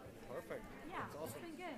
Yeah. Yeah, I had twins in 2018, and so That keeps you busy. I just like needed to change. are just racing around. Oh yeah, their boys are now 4.5, and so it's just life's just crazy. And so institutional investing is great. I just couldn't do it at this point in my career. It's tough. It's tough. It's tough. I agree. Yeah, so it's like nice to do it from like a corporate perspective. Yeah. And then I've been an investor in residence for about 2 years now. So Yeah. it's been really nice to be able to do that. Super cool. Yeah. Yeah. How are things at Jones? Good, man. Busy. I was about to say, I was like, I feel like you guys, all I see is like you guys keep raising money for like investing here. We've been active. We've been the last 2 active years, a lot of other stuff. I mean, I moved on a couple of years ago. Not a couple of years. I mean, I'm still a GP at the Jump Capital side, but I moved to the crypto side almost 3.5, 4 years ago. Oh, I didn't know that. Wait, I thought the crypto fund was within Jump Capital. It was. I was leading that. Yeah. And then, Jump. See, I asked the same question. Yeah. Within Jump, we have a very large crypto operation. Yeah. It includes a lot of trading, and so we combined all that and made this new entity called Jump Crypto, Okay. which is a brand on its own, and Got it. that does only crypto. So I moved over 100% of that. I'm still a GP at Jump Capital, but like I just stopped doing anything else. It's a rabbit hole, so you can't. It's very hard to mix and match these things. So I lead all that. Basically, done a lot of building. We do a lot of R&D. We build a lot of products. We launch our own networks. Are you doing just like VC investments on Jump Crypto? Or? Everything. We do build. We have multiple products that wow. we build. We have multiple networks that we launched. Okay. We are the largest traders in the world in crypto. Wow. We do liquid farming. We run staking. I have no idea what you were just saying, by the way. Like you're like naming these terms, and I literally have no idea. Like they said NFT, and I had to like look up NFT. Like this is how sad. Like healthcare investors don't know what NFTs are. What did you think about the fact that they're not doing NFTs? They're really just doing. But they're not doing the fractionalized. It's not like.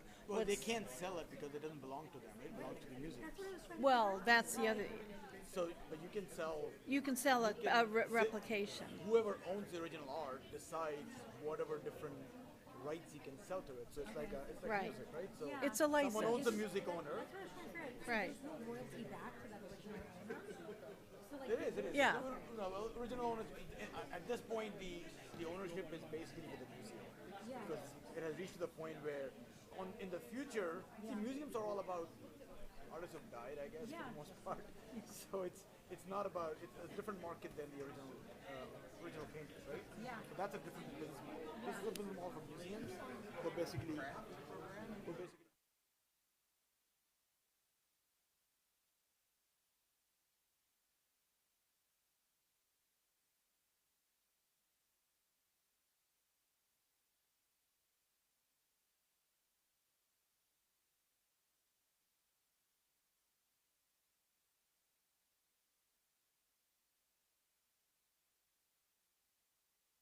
what do you call original? Yeah, I was going to say the coolest is the original, but it's like getting like a print. Yeah, but it's, it is, but it's like, it's like anything else. Like, but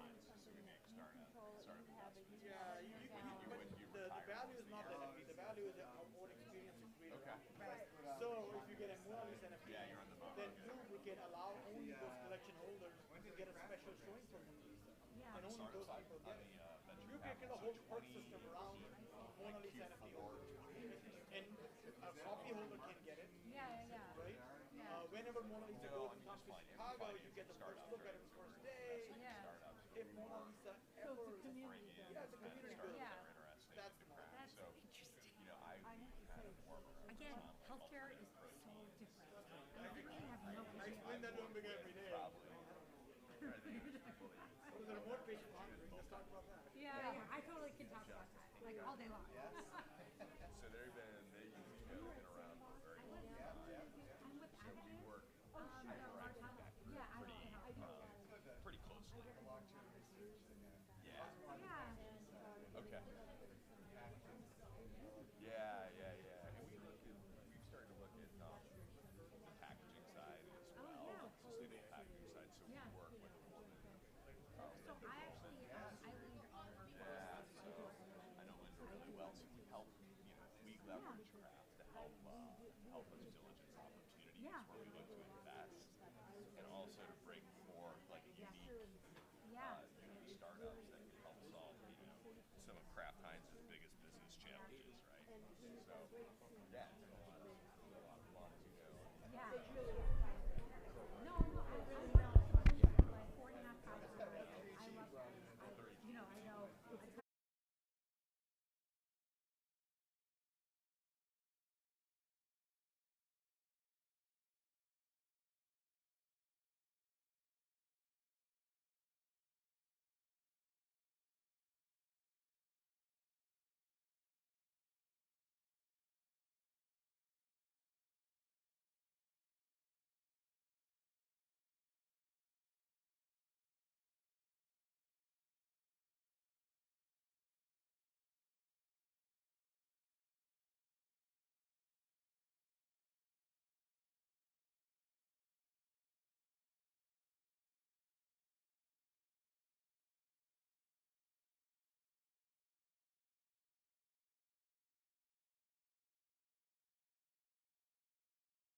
It's a special what's happening to all my soldiers over there in Iraq.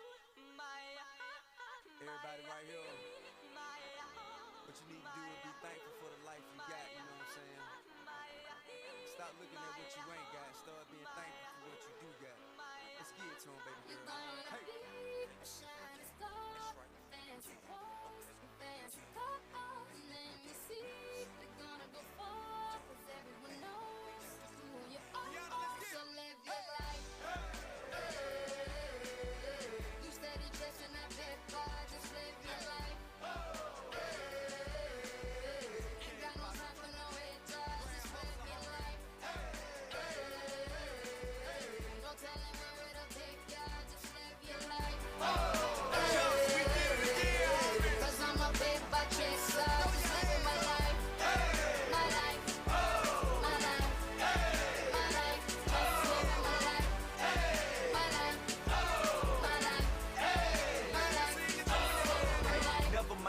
Say ignore them till they fade away. Amazing they ungrateful after all the game I gave away. Safe to say I paved the way for you cats to get paid today. Still be wasting days away now had I never saved the day. Consider them my protege. How much I think they should pay? Instead of being gracious, they violate in a major way. I never been a hater, still I love them in a crazy way. Some say they sold the yay and know they couldn't get work on Labor Day. It ain't that black and white, it has an area that's shaded gray. I'm west side anyway, even if I left today and stayed away. Some move away to make a way, not move away, cause they afraid. I brought back to the hood, and all you ever did was take away. I pray for patience, but they make me wanna melt their face away. Like I once made them spray, now I can make them put the K's away. Been thugging all my life, can't say I don't deserve to take a break. You'd rather see me catch a case and watch my future fade away.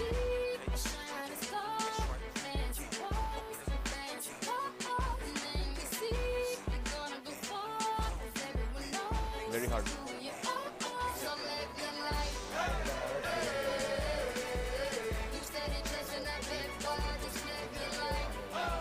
On the way. Hey, you did it. Very well.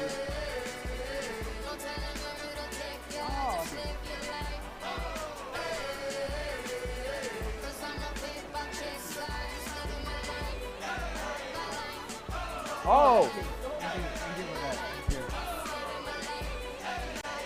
Really?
Folks, let's gather again and find our seats. Mostly very important to get our judges back in their seats. And if we can quiet down. All right, I'm going to start to say names. I don't wish to have to embarrass anyone personally. All right. The business models are incredibly varied, this particular GNVC. So for another exciting and completely different business, let's turn our attention to ozone.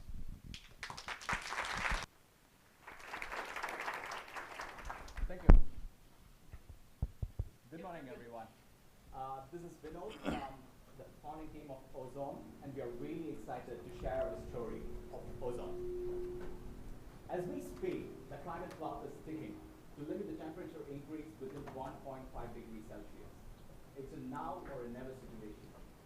So to achieve the Paris climate goals, we need to decarbonize 8 times more than the current rate, which means we need to pull all the levers that we have. Voluntary carbon market is one such potential lever, and according to a McKinsey report, the voluntary carbon market, currently at $1 billion today, is expected to grow to $50 billion by 2030. And part of the growth, it requires 1.5 to 2 billion high-quality carbon credits, whereas the projected supply is only 20% of it, putting huge pressure on the supply side. So who we are as Ozone? Ozone is a producer and supplier of high-quality carbon offsets or credits. How we do this? We partner with project developers and co-develop mangrove farms. Beyond carbon, we also focus on social benefits and biodiversity, which not only have an impact, but also drives the premium of the credit. We help our customers to accelerate net zero journey. Now I will hand it over to George, who will explain the problem in detail. Thank you, Vinod. Ozone's here to bridge demand and supply gap. On demand, we spoke to 6 sustainability directors, one of which was from Mars Wrigley. Their distributed supply chain makes them not in direct control of the carbon emissions that they accumulate, hence needing carbon offsetting by way of purchasing carbon credit. They need to procure high-quality carbon credits. Problem there, high-quality carbon credits coming from projects that offers tangible benefits are extremely rare and extremely laborious to source. Absent those tangible impact, they can be accused of greenwashing. That means washing their hands off the responsibility of the carbon that they emit simply by buying any carbon credit. On the demand side, we look to Indonesia. Indonesia has huge, one of the biggest mangrove land bank area, up to 3.2 million hectares. Under current pricing, 325,000 hectares are profitable to be developed, capable of yielding 11.2 million carbon credits. But the problem here, land areas with less than 50,000 hectares are lacking funding. Absent funding, without funding, they are prone to be deforested. When they deforest, not only will we eliminate the carbon that we offset today, but we will also be releasing 190 million tons as they burn in the process. Ozone here is to solve that. Vinod is going to take us through the business model. Thank you, George. So let's walk you through the business model of Ozone. Ozone business model strongly relies on the multi-stakeholder partnership. So first step is we identify the small farm landowners who has the potential to get into the larger economy of carbon, but they don't have the access to the capital markets. So that's where our connection, George and Reza, who are in Indonesia, has a resourceful network there. So on the back end, we will have a network of project developers who are experts in developing these project sites. And we spoke to one project developer in Mexico, and we spoke to one developer in India. They're all very interested because they're doing these projects in their own countries, but they're not having the access to the Indonesian sites. So when we execute the agreement, that includes some social benefits as well. So we agree on development costs, including some social benefits, whether it is education, healthcare, or employment opportunities for the local communities, we include that as well. So once we start executing the project, we submit this to the auditing firms, like the PwCs in the finance world. There's accrediting agencies that checks the qualifying factors for a high quality credit. So once it is approved, the verified credits goes to the project developers, which in turn is given back to Ozone. And Ozone sells these carbon credits either directly to the corporations or through exchanges or marketplaces. And that's how we generate revenue. We share the part of the revenue with the landowners or the communities for the long-term partnership. So regarding the MVP, we have identified 3 projects in our pipeline to execute immediately. 2 is blue carbon projects, and 1 is the green carbon project. On the green carbon project, we are already working on the LOI process. It's a gianting plantations. It's going in a right direction. And for executing the MVP, we also need the support of extended partners. For example, 4EI is a UK-based company, an industrial leader, leveraging satellite imaging and remote sensing to monitor, validate, and report the projects that we are doing. Similarly, Oran, we can give end-to-end solution to the customers. We also spoke to Mars Wrigley, and having advanced discussions with Mars Wrigley. They're very much interested in getting, because high quality credits is one of the challenges that they also face. We are talking to the sustainability director in Mars Wrigley, and they're very happy to explore the possibilities for the collaboration. Now I'll give it to George to explain the go-to-market strategy. Thank you. Following the MVP, we will take the credit to market and sell to one, direct large corporation buyers. Like Mars Wrigley, recently Salesforce announced that they're pledging $500 million for the next 10 years to buy blue carbon. Second, we'll go to carbon audit with built-in market exchanges, kind of like carbon streaming platform like Watershed, where we will have immediate access that we can list our projects, allowing us to target smaller medium buyers efficiently. Third, we will take our credits and approach customer partners like Kites, currently providing supply chain carbon auditing for Fortune 500 companies, thereby allowing us to be part of their solution for their existing customers. Reza is going to take us through the unit economics then. Thank you, George. So this is our simple unit economics. We have 1,000 hectares of mangroves. We multiply by 50 carbon credits per hectares after we spoke to the project developers, and that will generate us a 50,000 carbon credits multiplied by 17.25. That's our cost, and we have generated the revenue for 860,000 K. And the same thing to cost driver, 1,000 hectares of mangrove multiplied by 300. That was development costs, and plus the 12.5% of revenue that consists of 5% of legal and 7.5% of communities to social benefit to communities, and that will generate as 454 of gross profit, or 53% of gross profit. And this is our projections. The way we scale our business is by three things.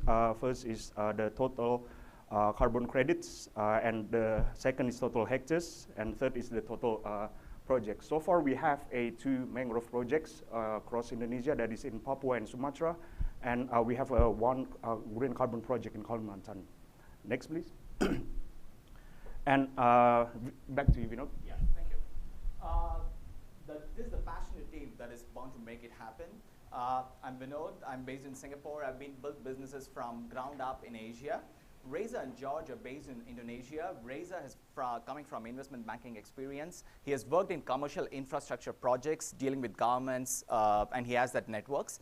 George leads one of the largest social business foundation in Indonesia. Gang Yong Lee, who is on the way from the airport, he works for a private equity company as a partner. This private equity is focusing on the environment buyout of companies. Stanley Sun, who is based in China, not able to join us live, he's a serial entrepreneur, built multi-million-dollar businesses, and one of the businesses in the environmental sector treating wastewater. And finally, Ganesh, he has lots of experience on sustainability. He will be the first hire for our company, and he has worked with the leading global sustainability directors across the globe. So, it's a roadmap. Yes, so for our next plan, 18 months next plan, until this year, we are going to finalize the 100,000 carbon credits, that is blue carbon, and partner with 1 corporations. And for next year, we are going to partner with 2 corporations and carbon marketplaces and exchanges. And we are going to also finalize the carbon projects. Next, please. So what we need from you to make us go in this journey is $1.35 million of initial funding, on which $650,000 will go for the OPEX, 12 months runway, and $700,000 to invest on the project. So please join us in our journey, not only to make a difference for us, and also for our generations. Thank you so much.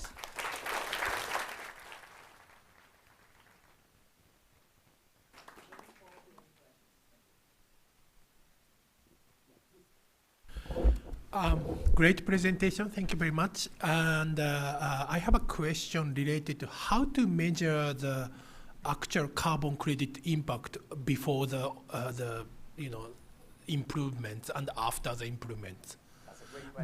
Because of the, I'm asking this because of the cost of the measurement is very high in the conventional dirt-based measurement, but and also the satellite-based measurement is very not accurate to be not credited. That's exactly right. Well, yeah. So what we do is first, when we identify a project, we need to create a baseline emissions. What is the current level? And we also take the deforestation data around that place, how much deforestation happened in that area. So it will give a clear idea of what is the baseline emissions. And we also have the people on ground through our project developers who will get some sample data on the hectares that we are developing. So that's how we get the data. You basically take a dot sample-based measurement. Sample base, yes. That's of the actual very costly, I think. Actually, now it is improved. As I mentioned, the UK company that we are dealing with, they have developed lots of AI business models, including they're working for Airbus. So they're very accurate in measuring those data. And we are getting closer and closer. Okay. It has improved a lot. Thank you very much. Thank you. Saurabh, please. Yeah, great presentation. So 2 questions. One, this is the model is largely predicated around voluntary carbon markets, right? And so that market, the big question is how do you kind of sustain the pricing? I think you also showed $17 per acre. That sounds pretty high. I think the market is about $10 at least, as much as I last know. It's already pretty low. And obviously there's significant fluctuations because it's a voluntary market. It's very hard to kind of rely on deterministic pricing versus your costs are fixed. So how does the unit economic kind of sustain here in this volatile kind of, how do you kind of build a business around that? As one of the problems, as George mentioned, when you go to a market exchange to buy a carbon credit, there are credits that are available from 20 cents to $2,000 per ton. So this is exactly where we are trying to come and create the visibility and transparency.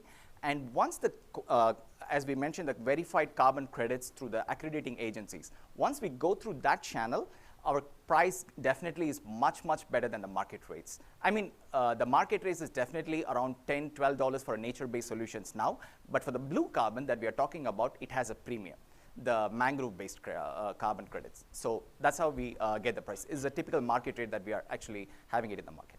So to add, Saurabh, great question. I think one, pricing depends on the type of carbon credits that we're looking at.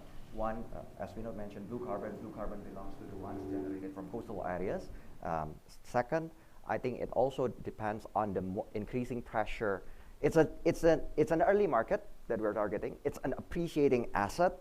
What we have witnessed today when it comes to ESG, there's increasing pressure from shareholders to the company that they hold shares to for ESG responsibility. There's also increasing pressure for compliance, not by mandatory compliance, but because demand of their customers that they are serving. Let's say if we look at a decade ago, no one of us will realize that there will be a day where we will need to pay for plastic bag. There will be a day where we can't use straws. There will be a day where you can't use plastic bag. And even in countries like Indonesia today, where it's a developing country, if you go to Jakarta, Bali, Surabaya, and more, you can no longer use plastic bags. You have to use something else. So the change is real. It's going to be an appreciating asset because the land bank is scarce, and we would like to get in the first inning, basically. But great question. Thank you. Yes, please. Yeah, I'm just kind of curious. This is a really interesting space. I mean, that we've looked at just a little bit. Like we've talked to Watershed. I'm kind of curious, like, if Kraft Heinz, who's my LP, is using a software, right, like a Watershed, like how do you go direct?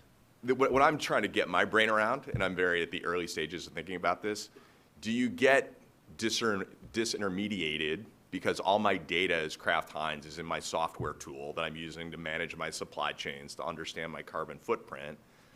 Like, how do you think about that? I love the fact that, like, what you're offering is a project-based solution rather than I'm a polluter and I'm just going to pay to make myself feel better, right? So if you have if you're putting carbon in, take that same amount out. I love that. I think that's where it's going. I'm kind of curious, how do you think about being disintermediated from marketplaces like a Watershed, Persephone, those folks?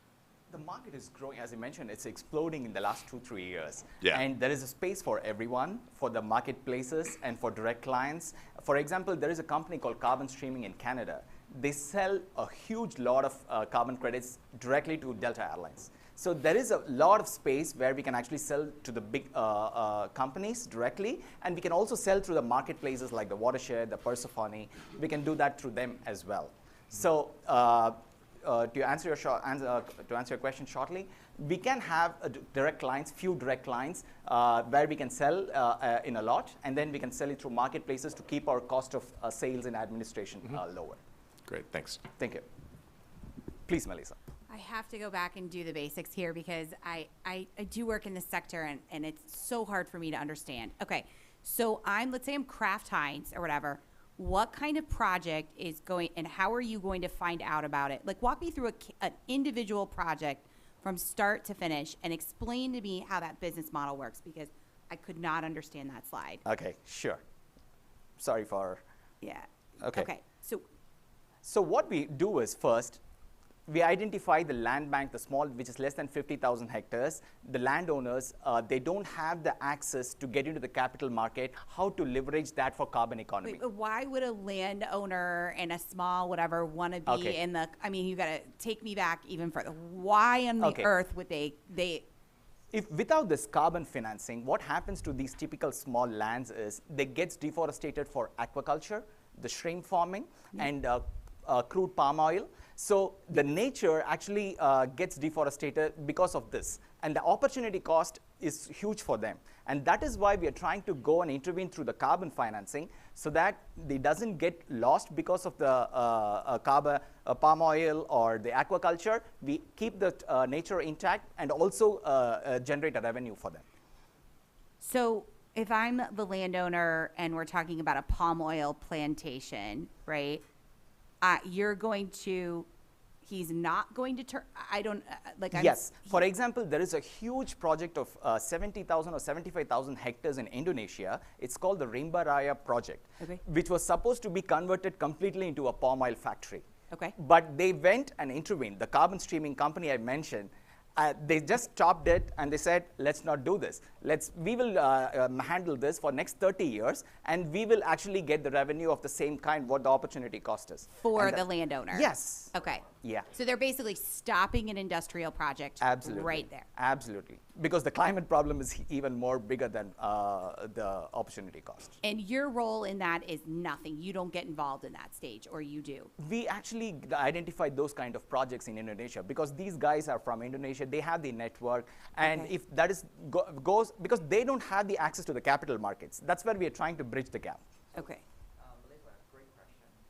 What we're trying to do is, absent access to the capital market, those farmers will likely turn what they're occupying right now into aquacultures. Opportunity cost there, give or take, is about $4,000 per year, $4,000 US for them per farmer per year. We are approaching it with a better proposition. Don't turn it into palm oil. Instead, we're Don't give turn you it into brackish aquaculture. Right. It's a hassle. Right. Let us work with you. Preserve the mangrove. It's good for coastal environment. Preservation of against seawater intrusion. It's good for you in terms of income, and it preserves the habitat. If you were to convert it into palm plantation, the moment it's stopped yielding or stopped cultivating, that area is depleted and it's gone. To renew it, it's going to take some time. So that's how we approach the landowners.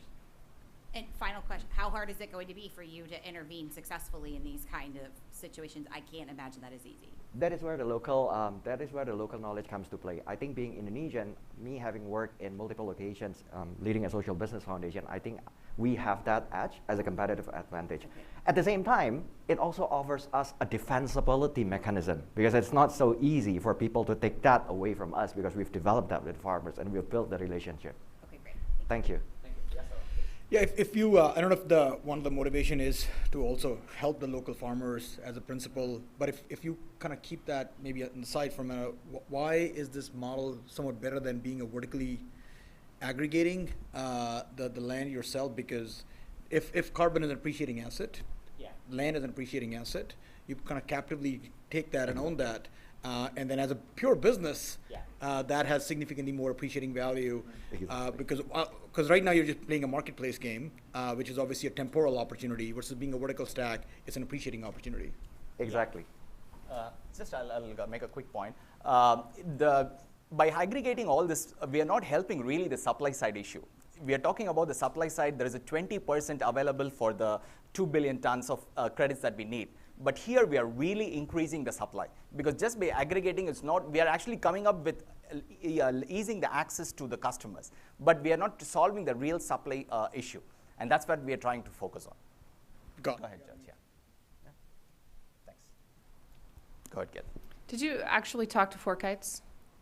No, not yet. No, we did not spoke to Four Kites yet. We spoke to Mars Wrigley. We spoke to project developers. We also spoke to land concession owners, so one in Papua and one in Sumatra. The question, so did you talk to any potential partners? Okay, yeah, of course. The 4 Earth Intelligence, we spoke to the managing director, Mariam Clayton. She's very interested in partnering with us. And Orion, the co-founder, we spoke to the Arushi. And Four Kites, the founder and CEO is my classmate in undergraduate. So once we are ready, actually, I can go and have a meeting with them. So that's why once we are ready, we are just waiting for it. Where I'm going with this question, a lot of partnerships that startups say they have actually don't work. However, my guess in this case is that it might, based on consumer sentiment around climate issues. So I would try and pursue that as an angle to see if you can get really good feedback from partners, because that's something that makes this model much more interesting. Yeah. Thank you. Thank you. Please. Yes, After Indonesia, where do you go? I mean, obviously that's your starting ground, and it's going to be important. But where do you go so the company continues to have growth after that? We are trying to scale through the number of carbon credits that we are transacting. So with this initial projects, we establish credibility in the market as a genuine impact player in the space, because lots of the carbon credits that are currently available is not that impactful. So once we establish that credibility, we can actually expand beyond Indonesia by means of streaming model and also a portfolio, like a funds of funds. We can manage different types of credits for Asian market, and we can also expand it again to a global market. So that's the plan. Once we establish ourselves in Indonesia, we can expand in different ways. Yeah, Steve, sure. Yeah, I mean, this is more of a comment. I think it's a really interesting presentation. I think going forward, you're pitching this to VCs, highlight mangroves themselves, because they are really interesting, right? Yeah. From a carbon sink and to prevent flooding in Indonesia. I think that that's something that was left out, that for that geographic area is really attractive, and I think it just gives you another differentiator in the market. I'll echo that. I think the carbon market is so fragmented, and highlighting that you're focused on the most premium segment of that, because as I said, the pricing could be all the way low to nothing. Exactly. And I was like, that's not a sustainable model, but I think that's definitely a point you should keep in mind. Thank you. Thank you so much. Thank you.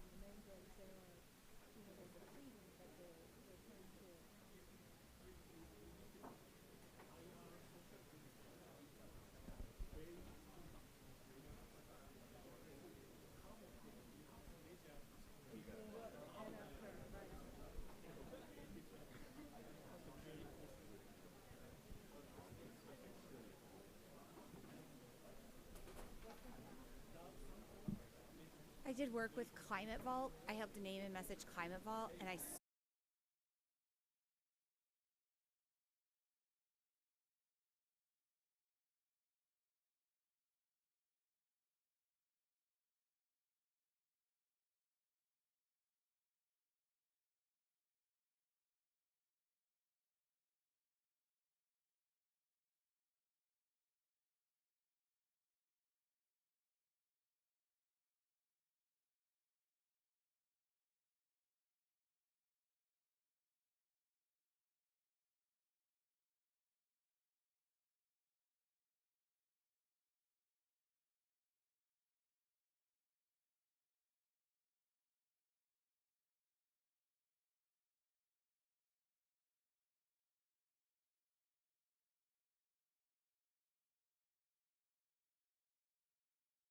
credit's complicated.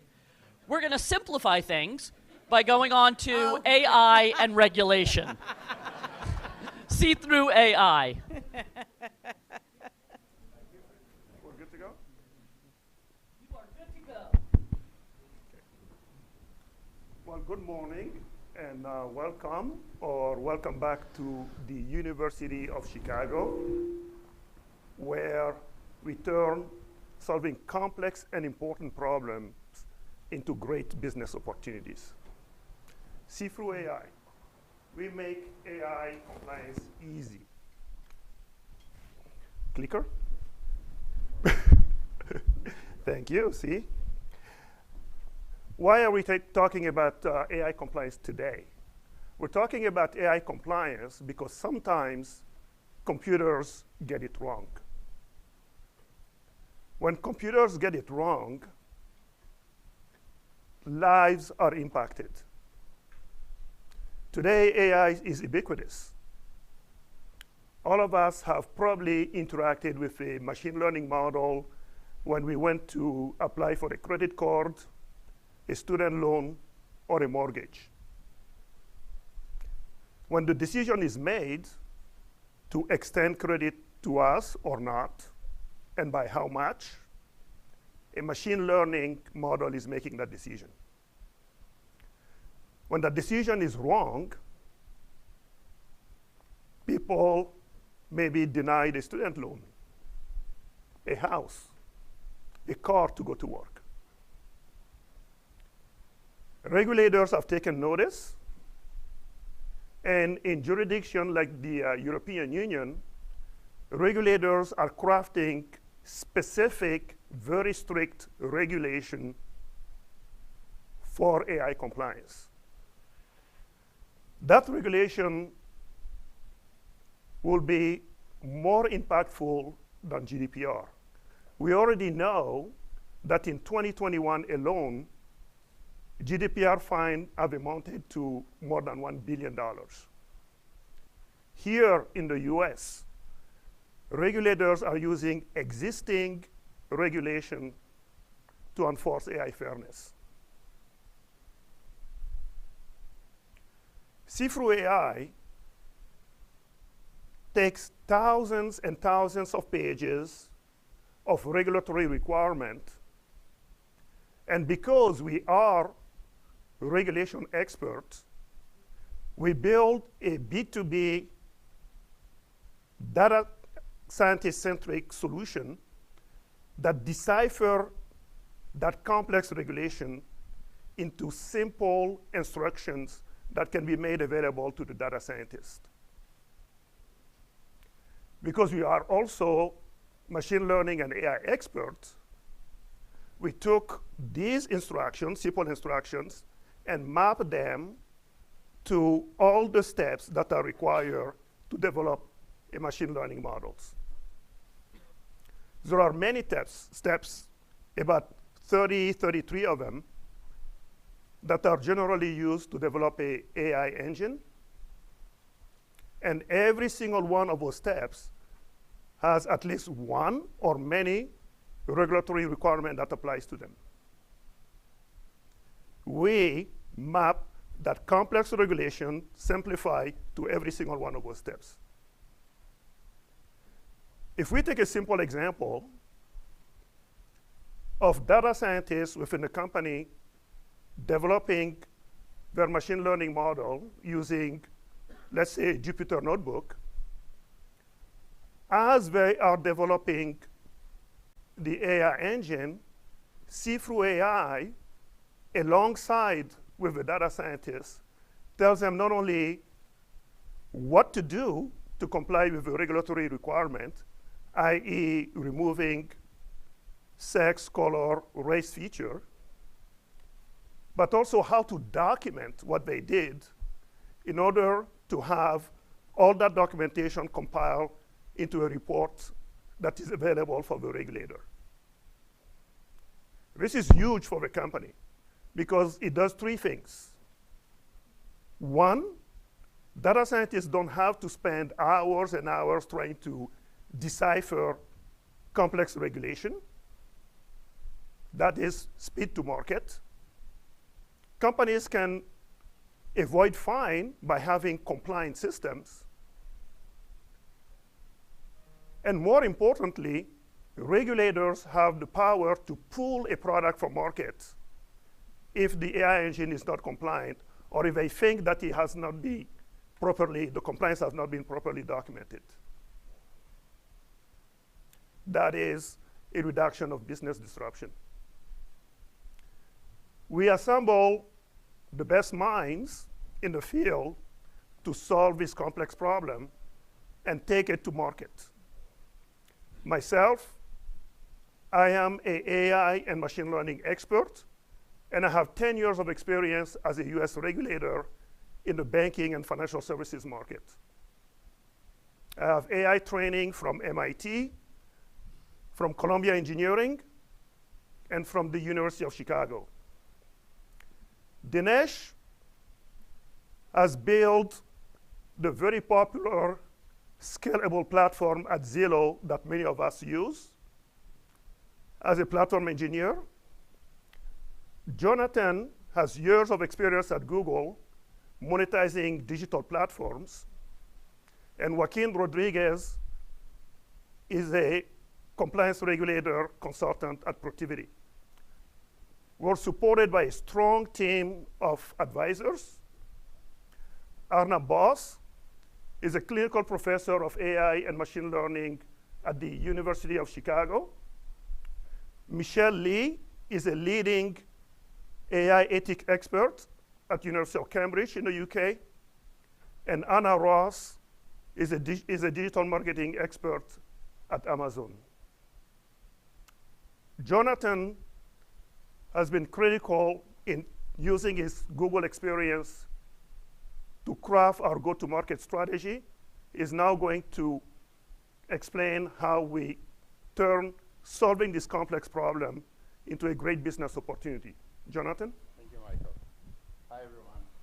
I'd like to present you to a $2.1 billion opportunity with US banks, where, as we've mentioned, my colleague Michael has vast experience as a regulator, but also a former accountant. We're operating in the EGRC market, which stands for Enterprise Governance, Risk, and Compliance, which alone is a $40 billion industry. The US represents about 25% of that market and is expected to grow 12% on an average basis till 2030. We've selected US banks because their assets are vast, and about 0.5% of their spending goes to IT, of which 20% is spent on compliance. We intend to scale through our network and partnerships, and we already have MVPs with 2 beta customers, including Plaid, which is a fintech company that powers Venmo and Robinhood, and a traditional bank like Capital One. We plan to expand our growth and onboard 3 new customers by going to market at trade show publications, including the likes of ISACA and AICPA and the American Banker Association. Our product will be ready for the V1 launch in 2024, and we'll seek to onboard 20 clients by growing our sales team with 2 additional people. Towards the end, our customers, or our partners, including consulting companies such as Protiviti, where our colleague Joaquin works, will act as enablers and help us expand to other customers, where we seek to have 160 customers by 2027. Passing over to Dinesh to walk us through unit economics.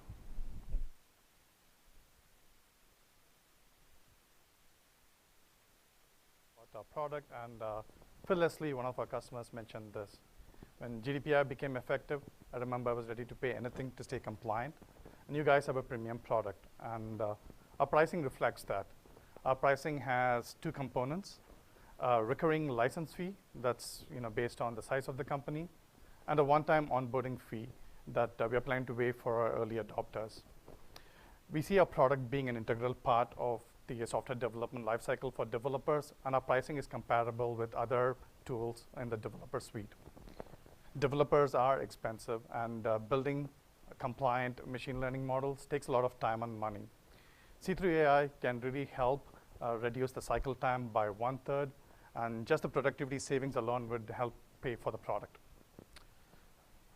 We are currently in active development for MVP, and that's what we're going to be focusing on for the next couple of years. From 2025 onward, we anticipate positive cash flow and 3x EBITDA growth. But for us to get there from MVP to our V1, we need to help build and scale our engineering and sales team, and for that we need $1.2 million. Thank you, and now we are open for questions.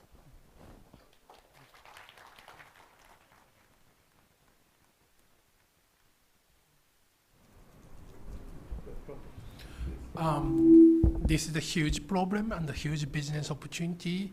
By the way, I'm investor of the chain analysis and a couple of the similar relevant industry. My question is, do you have a reporting function of your AI platform and the timestamp and the editing restriction ability of your AI engine for the additional report purposes? Because all the regulator asked you how to come up with those reports, and what are there anybody who is editing those report? And I think that they probably requested those kind of the auditing or report management. Do you have those? Do you have those functions, or are you considering those functions? Thank you very much for the question. So I'm a regulator, a U.S. federal regulator, and I've been regulating banks for the past 10 years. And as it relates to the logging of the software changes, that is something that will be incorporated in the AI application process. And we will tell the data scientists how to properly not only document what they did and incorporate that in the report that need to be provided to the regulator. So can I just additional clarity? So you're compiling all the regulations and you're giving it to a company that needs to be compliant, and then is it them that's actually making the changes, or are you actually implementing the changes for them to be compliant? Thank you, Deepa.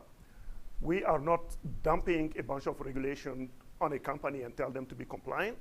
What we are doing, because we are regulation experts, we're taking thousands of pages of regulatory requirements, deciphering those into simple, easy to understand instructions within our software, that is our C-through AI processing engine, and we're mapping those simple instructions to every steps and made those available to the data scientists. So the data scientist no longer has to go and worry about how to decipher ECOA or UDAP or those type of regulation. Yeah.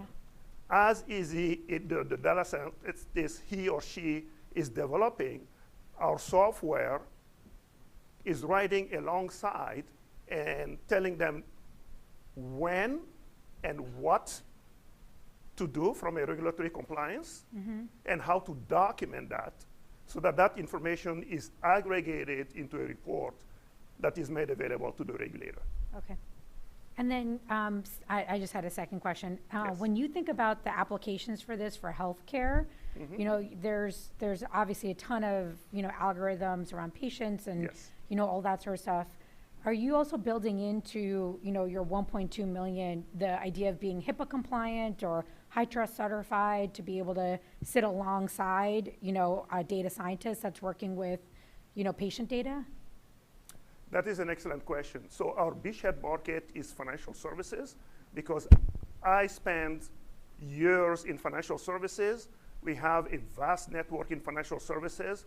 Our beta customer, Plaid, Capital One, are in the financial services. However, just like we mentioned earlier, AI is ubiquitous.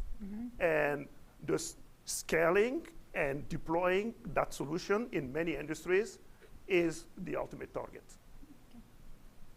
Yes, Steve. So a couple questions. My first question is, how do you get this in market sooner than 2024? And how much capital would you need to take advantage of this opportunity? Is there a constraint why you couldn't launch this, like, I don't know, in the next year to take advantage of the opportunity? That's my first question. And then Plaid is a pretty significant, you know, beta customer.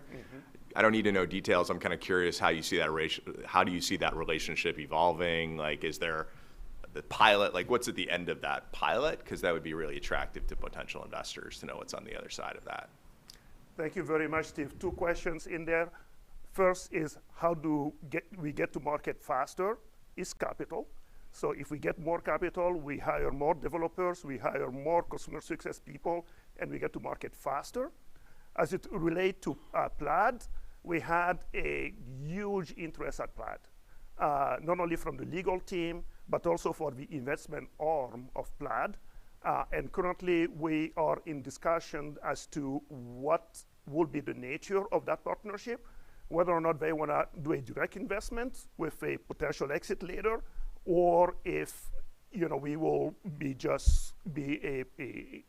providing services to them as they powering those AI engine for companies like Robinhood or Venmo. Yes. But isn't some of the delay that Europe is writing these regulations now? Like, when will these regulations actually be published? That is an excellent question. So today, regulation is being used to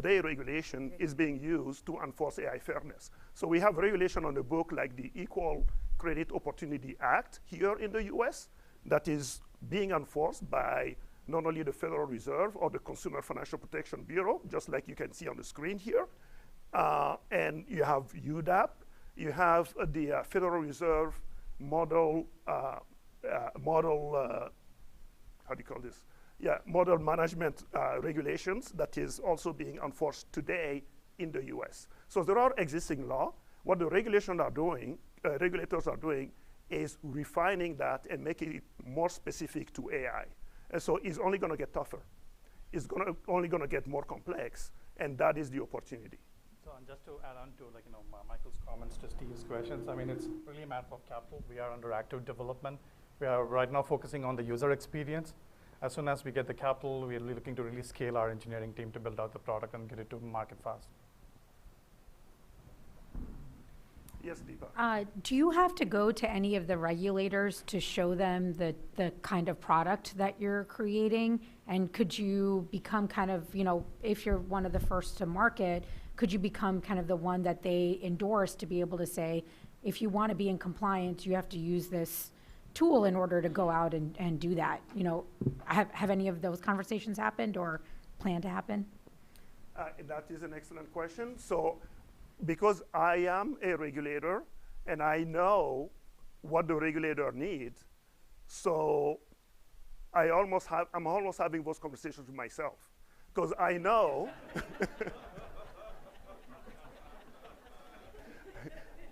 right? So I know exactly what is needed, and that is what we're building into the tool.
Unfortunately, so.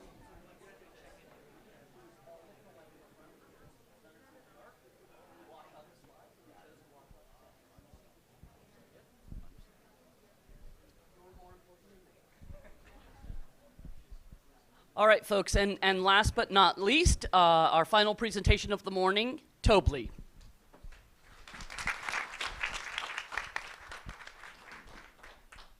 Morning, everyone.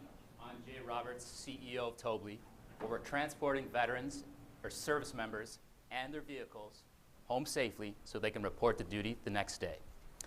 I'm a former naval officer, and during my last time in service, I noticed daily welfare check-ins to an operation office in Pearl Harbor. When I inquired further why they weren't reporting to duty, it was because they had been arrested for a DUI, immediate removal for duty. Looking at the picture as a whole in the military, there's over 34,000 arrests in the military for DUI. The military has a zero tolerance policy, so it's not heavily intoxicated people.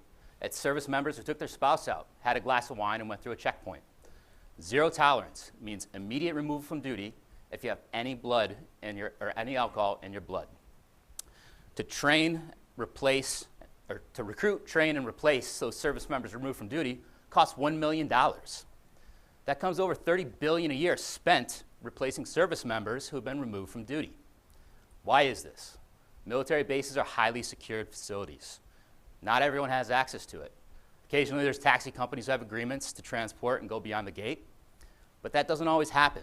So service members are left with two options if they go out.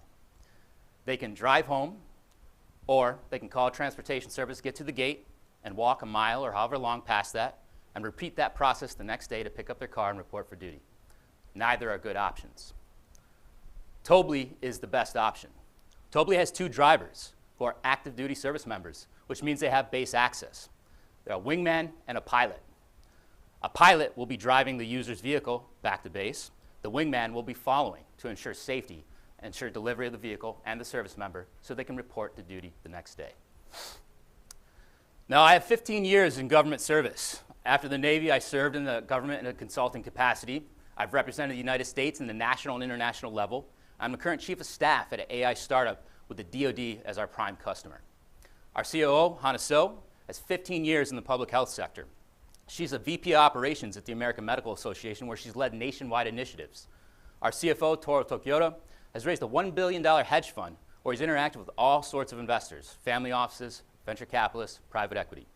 Our CTO, Joe Weston, is a West Point graduate, former Army officer, and he's built and developed analytical and mobile applications for the market. He's currently a leader in operations and global strategy at Qualtrics, where he's oversaw them through their IPO. Our CMO, Tom Bass, has 20 years marketing experience. He's the chief of staff at SANS Institute, the #1 seller of cybersecurity training to the DoD. I want Tobly at every Army base. We have a strong board of strategic advisors. Lieutenant General Michael Linnington said that. He's the CEO of Wounded Warrior Project and the former Undersecretary of Defense for Personnel Readiness after serving 35 years in the Army. He was critical in developing an MOU, a Memorandum of Understanding, which reduced DUI arrests in the Washington, D.C. area. Our board of advisors are strong. We have the experience and knowledge to bring Tobly to the market. So why start with the military? Those 34,000 arrests was just the tip of the iceberg. There's over 3 million self-admitted DUIs in the military. In the past 30 days, this chart here shows a CDC study that shows veterans and service members are far more likely to drink and drive than anyone else. There's a 4.6 times higher likelihood that a service member will drink and drive. Our deployment plan for Tobly starts in San Diego. 7% of the military is stationed there. 11% of the population is employed by the DoD. They have one of the highest arrest records in the country with over 10,000 arrests for DUIs, and 25% of those are attributed to the military alone. The impact could be huge here. Phase 2, we expand to Honolulu, which will add an additional 11 bases, where San Diego has 8 bases, and then San Antonio, an additional 7 bases. 26 total bases, 3 geographic areas covering the entire Department of Defense footprint from a branch of the military perspective. After that, we're going to roll out nationwide to all military bases. Let me go into a deep dive on San Diego. We started with the Navy SEALs. When we told them about Tobley, they were so excited, the director of health and welfare there pushed it up to Navy Region Southwest, which oversees 6 states and all Navy installations within them. In conversations with them, they got excited, and they asked us to draft an MOU to expedite the process so that we can hand it right to their JAGs, their lawyers, and have an admiral sign off on it once it's approved. We are in that process right now. This memorandum of understanding will allow service members to earn additional income. They will be the drivers. This will replace a commander at a weekend safety brief saying, "Call me if you need me, I will come get you." That never happens. There's fear of retribution. That commander's brief will now be, "Use Tobley. They will come get you." There is no fear of retribution. We will go unit by unit, ensuring coverage, talking to commanders, telling them about the service, and how it can replace their DUI instances and ensure safety, reducing risk, allowing service members to report for duty. Leaders are always looking for ways to reduce DUIs in the military. There's many initiatives. There's been attempts to do this from a volunteer perspective. Nothing has lasted. Tobley has the opportunity to last. Why? Leaders would reinforce this. Service members are also going to want to drive and prevent DUIs. Those 34,000 arrests, they lead to 320,000 work days lost. The mission is going to get executed regardless of who gets removed from duty. So that workload gets placed on the back of service members and causes them to just work more, higher stress, which does not work out always. At the end of a month, with Tobley's in operation, we'll be briefing commanders, ensuring they see the footprint that it's had, showing the drivers to ensure there's a driver supply to serve the needs of customers. Now let me turn it over to our COO, Hana So, who will walk you through the unit economics and the financial projections. Thanks, Jay, and good morning. So let's take a look at the unit economics. We conducted surveys and interviewed potential customers across the United States and asked them what they would be willing to pay for a Tobley-like service. They responded that they would be willing to pay 2 to 3 times what they currently pay for rideshare services. In the US, that comes out to be $25.50. So using a 2.5x multiplier, that brings the average Tobley ride to $63.75. Accounting for the 75% that are going to the pilot and wingman rescue teams and subtracting our customer acquisition costs, that gives Tobley's contribution margin to be about 10%. Now we also know that there are about 400 bases across the US with about 1.7 million active duty service members, which means that on average, a base houses 4,000 service members that have potentially 600 DUIs every month. With Tobley, we'll be able to prevent over 200 of those DUI incidents with just 14 rescue teams, giving us a revenue of about $3,000 per month. Now we take a look at our initial target market, which is San Diego, which houses 100,000 service members, or about 25 average units, and gives us a revenue of about $83,000 a month. So now we projected out 5 years.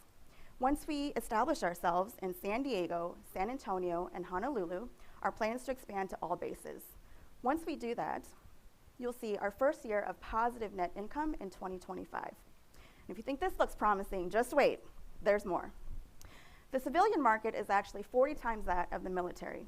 Having established ourselves in the 3 geographies already mentioned, we'll be able to scale our military operations to the civilian market. We will have an existing pool of drivers jump-starting our supply. We'll have service awareness in those regions already established, thereby lowering our customer acquisition costs. And we'll have tested and proved that there's a willingness to pay from our customers at our established price point. So let's take another look at our 5-year projections. The pink line represents military gross bookings. The red line is military and civilian combined. You'll notice that in 2025, we do experience a loss, and that is largely due to the fact that we anticipate having to ratchet up our marketing and advertising costs in order to reach additional civilian customers.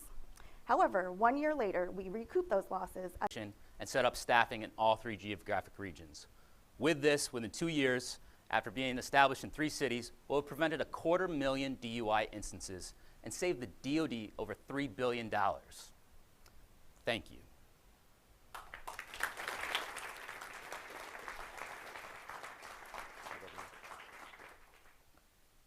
I'd like to open the floor to questions.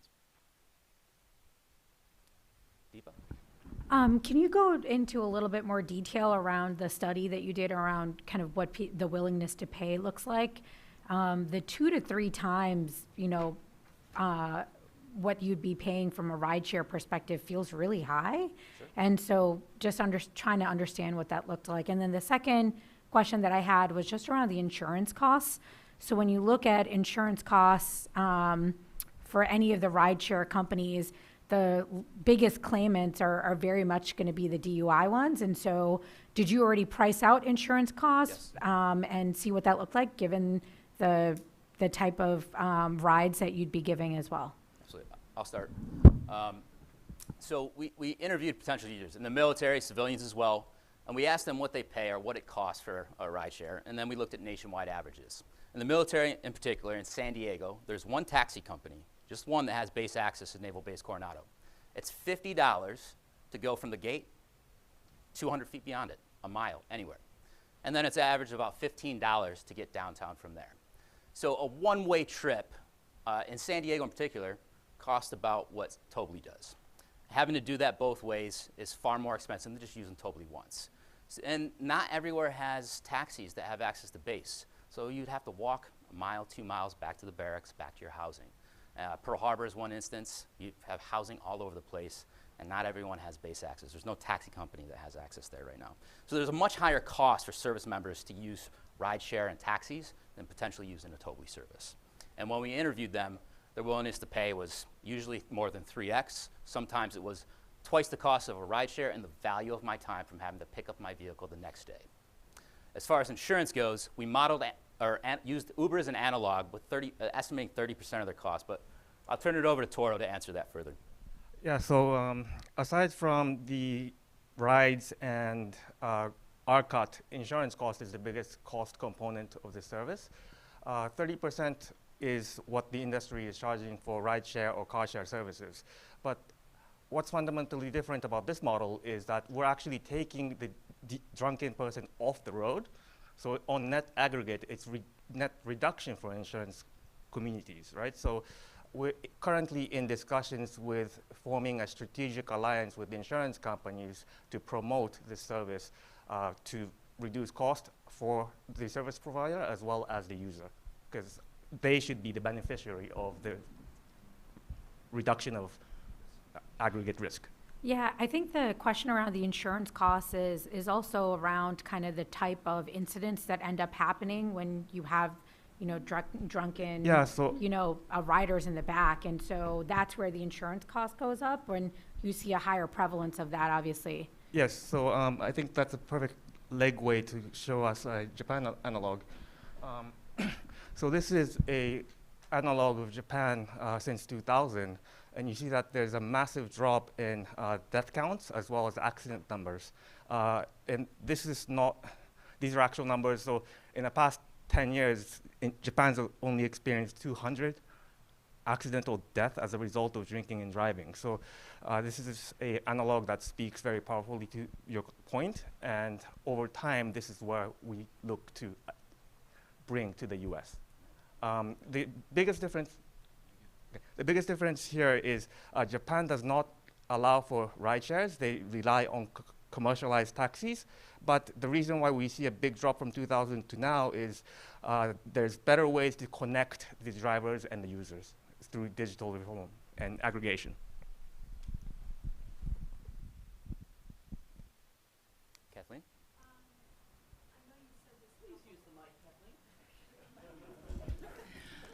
It's so rare that a lawyer's asked to speak up. What can I say? When you're going through a checkpoint on a military base and you've had a glass of wine, do they make you take a breathalyzer test at that point, or is it just if the guard on duty is a jerk?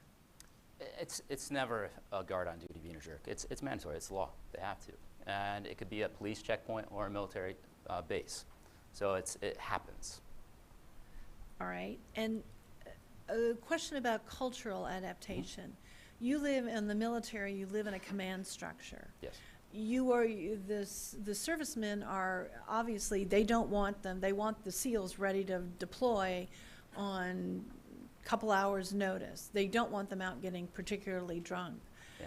Do you think you're gonna have any problem culturally convincing the command structure to adopt this nationwide, because you're going to get some old cranky general or joint chief of staff saying, look, I don't want my guys out there getting drunk. I don't want to help them getting home because you can't deploy in 2 hours notice if you got a hangover.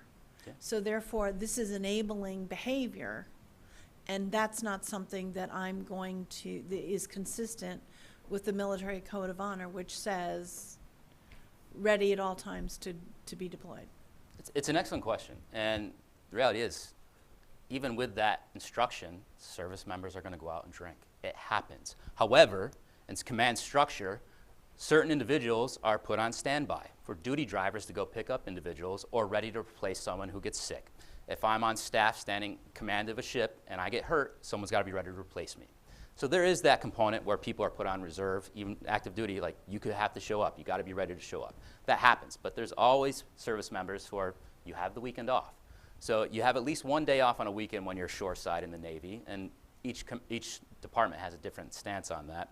But it happens. It's not going to be prevented. And every military leader is always looking for ways to reduce DUIs because they happen. Our strategic advisor, General Linnington, he has dealt with this many times. So that was the best feedback that we got is like, if you can make this happen, if you can lower DUI counts, you're ensuring command readiness. You're not having people removed from Navy SEAL teams, from submarines, from carriers that would increase their operational risk. So by providing a service like this, it's not so much enabling, it's reducing risk, operational risk to ensure national security assets are able to deploy. Yeah. So I get from a military perspective that population is much more likely to engage in these behaviors. Therefore, what you're telling me from your value prop seems to make sense for that group. I'm having trouble parlaying that into the general pop because if I'm going to go out and drink, I'm going to go and just take an Uber or cab. Mm-hmm. And I think it's a different mindset. So is there any data that you have or any further thinking on why this is actually going to be used by the bigger pop? Because when I do the math, you have to get to the general pop in order for this to make sense to be a VC backable business.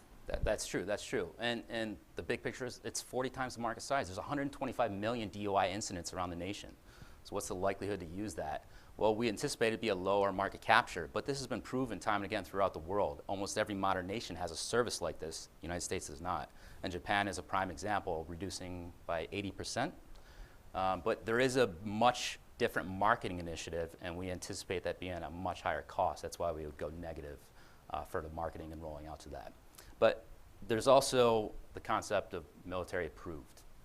People buy military items, and if it's providing service to the military, it's going to have that snowball effect and roll out to the population where it's already established. People will want this.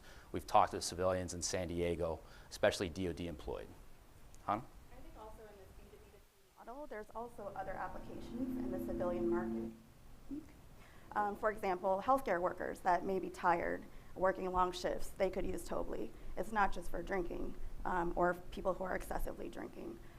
Employers that may have happy hours and want to make sure that their staff get home safely.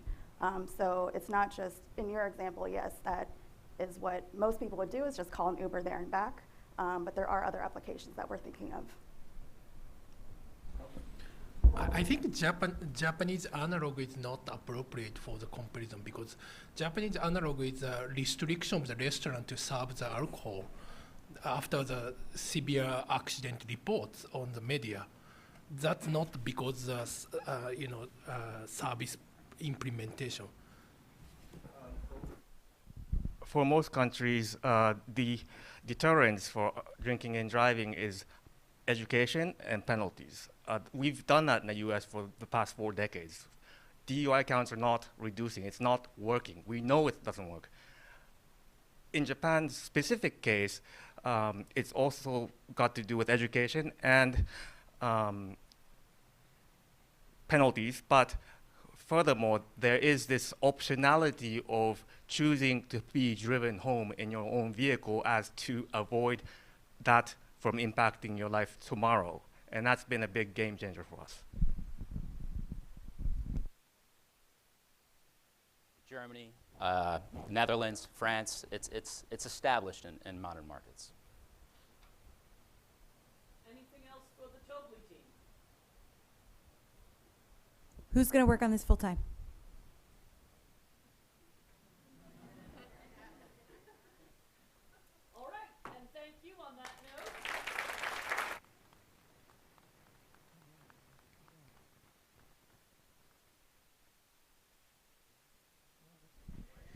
So a really great selection of businesses, and now our judges have the very difficult job of allocating the prize money across them. Judges, we will meet in room 303. Feel free to take a little break, grab a beverage. We'll meet in 303. If everybody could reassemble back at 12:30, I don't think we'll wait till 1 o'clock. Please reassemble back around 12:30, and we'll announce the winners then.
Was 6 feet.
just the truth. Honey, I declare I wouldn't lie. Because I'd rather love you, baby. If I don't, I swear I hope to die. I said, baby, don't you want a man like me? Can you hear me, woman? Don't you want a man like me? You just think about our future, baby, and you forget about your used to be. Hey, now.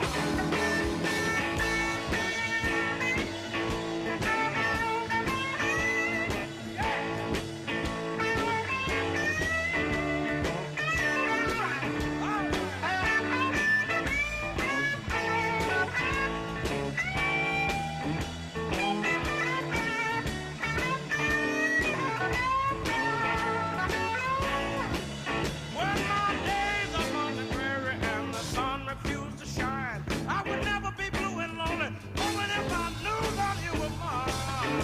That's the truth, baby. You can make everything all right. Can I see you today, baby? Or will it have to be tomorrow night? Yes, this is my confession, baby, and I'm thrilled by all your charms. It seems like I'm in heaven when I hold you in my arms, baby. Woman, you can have me for yourself. You know I was meant for you, baby, and I don't want nobody else. No, I don't.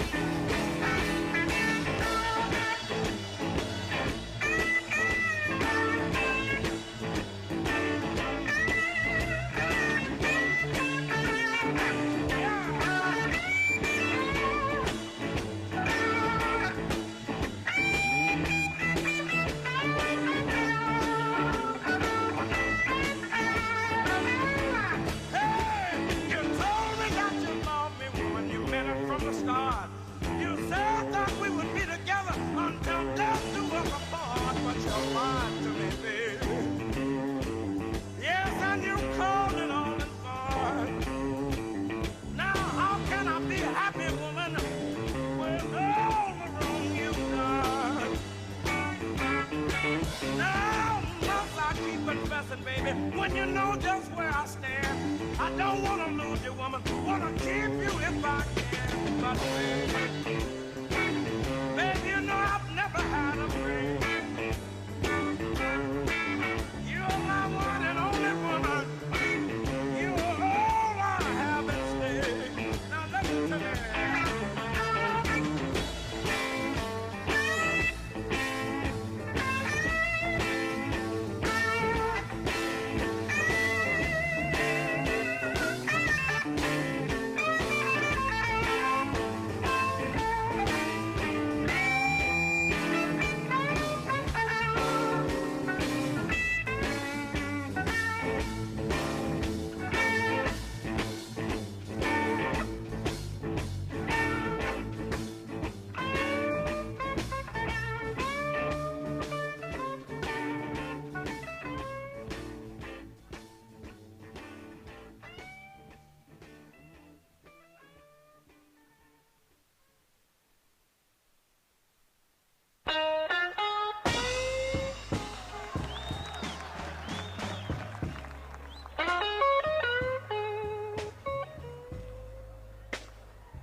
hurt me so bad, baby.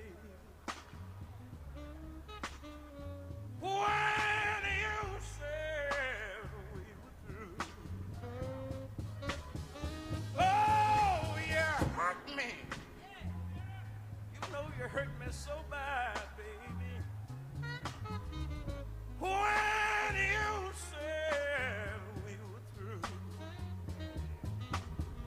Oh, but I would rather be dead, baby, than to be here so lonely blue.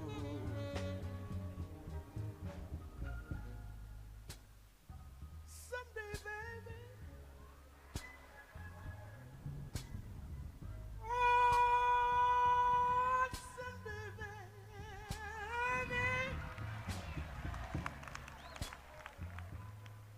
oh,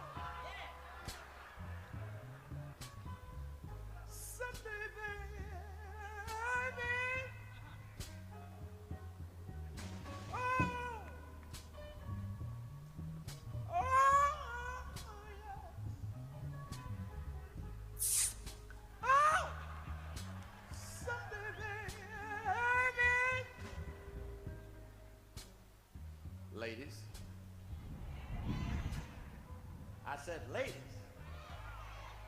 Ladies, if you got a man and the man don't do like you think he should, don't you hurt him. I said don't you hurt him. Man happened to be God's gift to woman.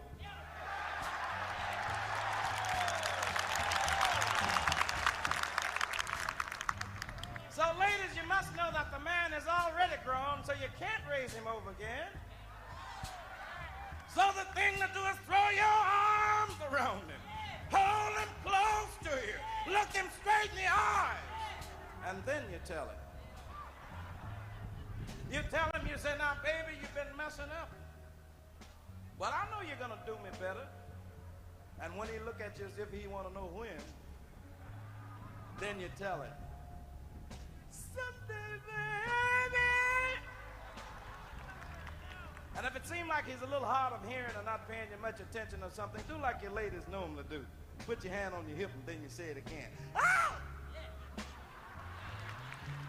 He has to be a mighty hard-hearted person to not listen to you. But I don't think it's fair to just talk to the ladies. I think I should say a few words to the men, too. So, fellas, I said fellas. Fellas, if you got a woman and the lady don't do like you think she should, don't you be going upside of her head now. You know what I'm talking about. Don't you be beating on her. The judge says it's much cheaper if you don't beat her. And you see, if you hurt her, you only do one thing. I say if you hurt her, you only do one thing. You make her a little smarter and she won't let you catch her the next time. So the thing to do is throw your arms around the pretty little thing. Now listen to me. Listen to me. I don't care if she weighs 32 and a half pounds wet or 550 pounds on feet. If she's your lady and you dig her, then she's your pretty little thing. And then you tell her, you say, baby, baby, I don't care what they say about you in the next block. You're my old lady and I dig you. Let them talk. Let them say what they want to say. And fellas, you must know, too, that the ladies, God bless their sweet little souls, ladies happen to be God's gift to man, too, fellas. Y'all agreed? You better say it because your wife is listening. But it's one more thing I must say to you, fellas, just one more thing. Don't be too proud to beg.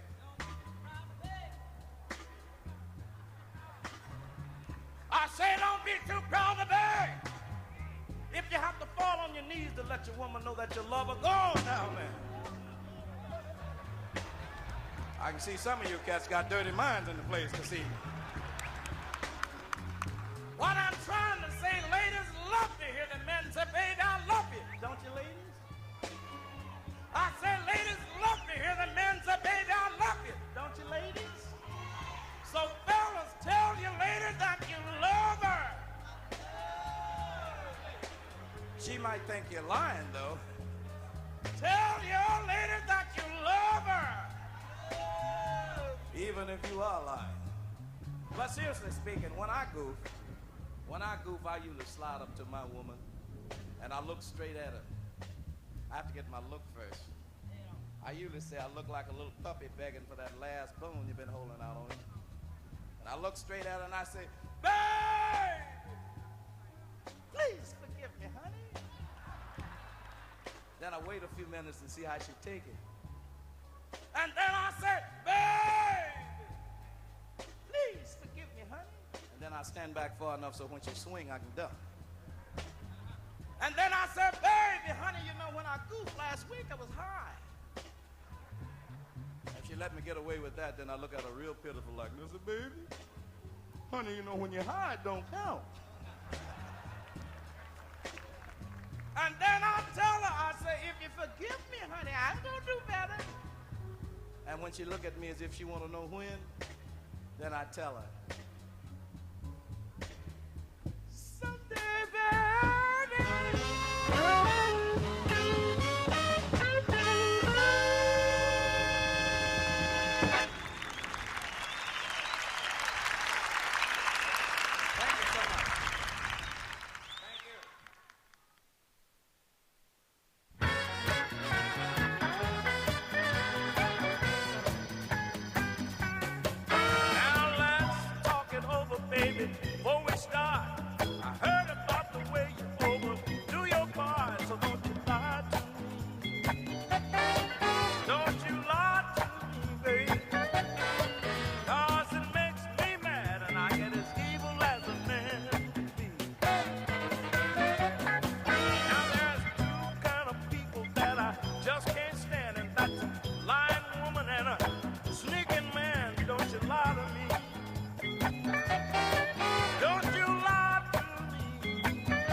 get evil as a man can be. Yes, I do.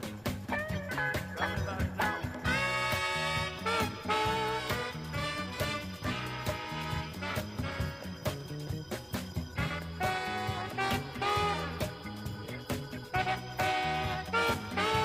Talk to me, talk to me.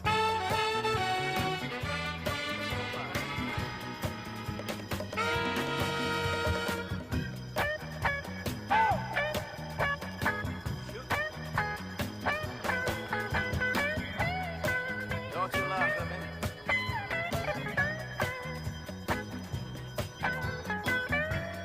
You too. All right. Now go for yourself.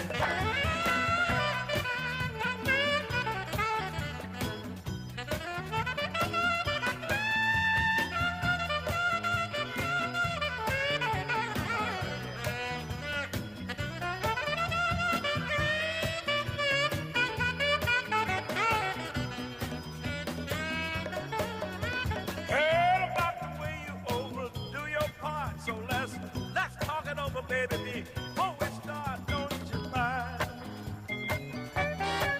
don't you lie. You see, it makes me mad. I get it evil as a man can be. Right, you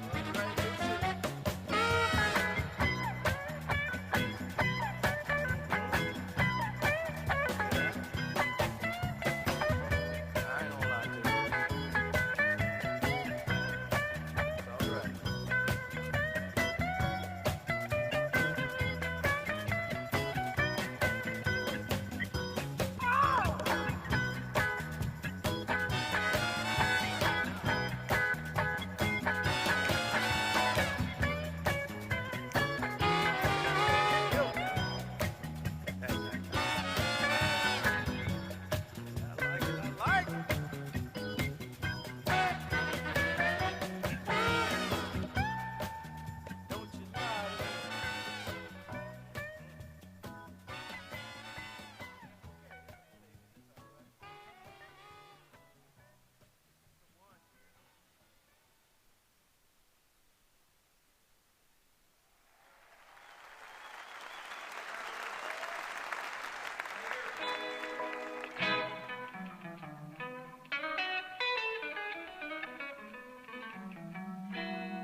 I'm gonna call up some of my buddies and a few of the ladies I know. I'm gonna rent a hall and get them all and put on a heck of a show. Make sure we got a kitchen with an oven and a stove. We'll all get in there cooking. Then we'll throw open all the doors. Playing with my friends. Playing with my friends. Playing with my friends. We'll have a good time playing with my friends. I'm gonna buy 100 pounds of catfish. Cook it all up on the grill. Bake some beans and cornbread. Everybody's gonna get their fill. It will grab all the guitars, greasy hands and all. Someone will count off the shuffle, and man will have a ball. Playing with my friends,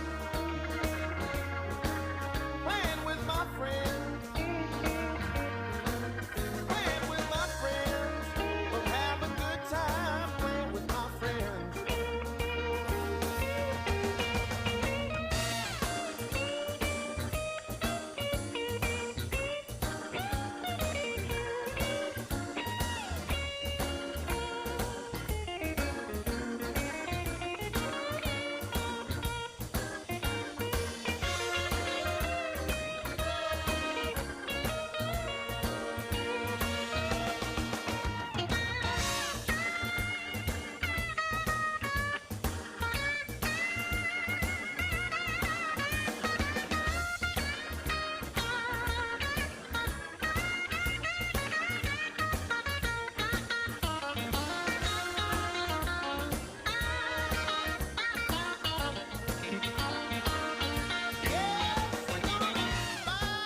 Some of that red, red wine.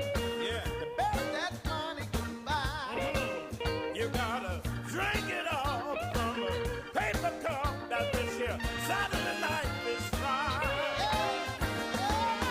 Everybody's gonna stand up. Yeah. Play their favorite tune. You can pick any tune you want to. As long as it's in the blues. Playing with my friends, yeah. Playing with my friends. Playing with my friends. Playing with my friends. Playing with my friends. We'll have a good time playing with my friends.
time we have a date, but I love her.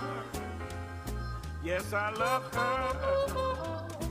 I'm gonna walk up to her gate and see if I can get it straight, 'cause I want her. I'm gonna ask her, is you is or is you ain't my baby? The way you acting lately makes me doubt. You is still my baby, baby. Seems my flame and your heart's done gone out. A woman is a creature that has always been strange. Just when you're sure of one, you find she's gone and made a change. Is you is or is you ain't my baby? Maybe baby's found somebody new. Or is my baby still my baby true?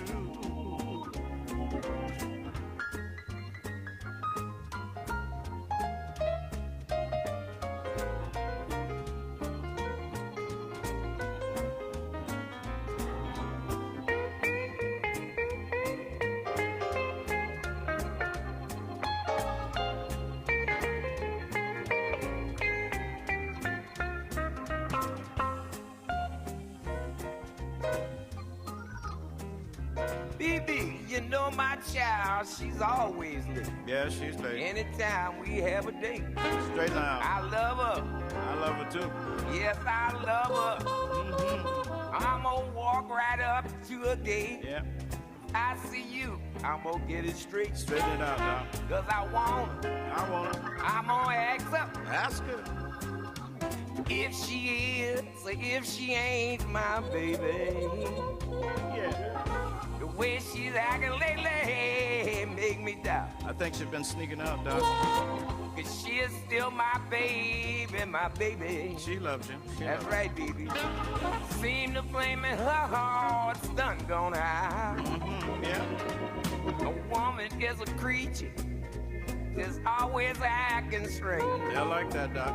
Just when you're sure one you find, she's gone and made a change. Is you is or is you ain't my baby? You better know she ain't. Maybe baby's found somebody new. You better know it's me. Or is my baby still my baby true?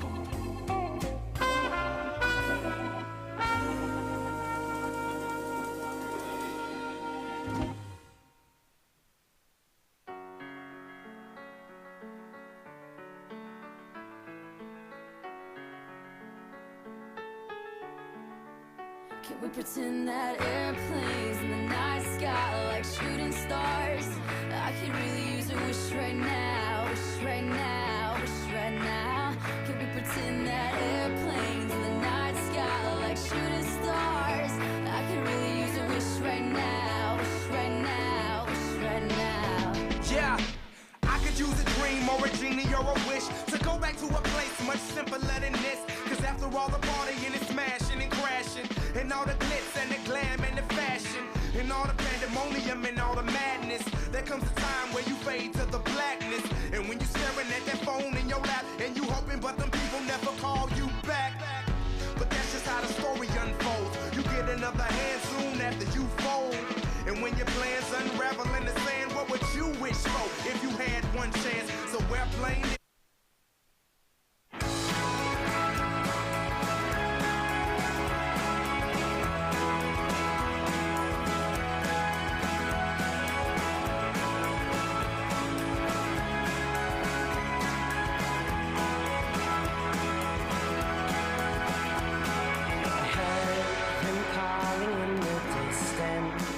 So I packed my things and ran far away from all the trouble I had caused with my two hands. Alone we traveled on with nothing but a shadow.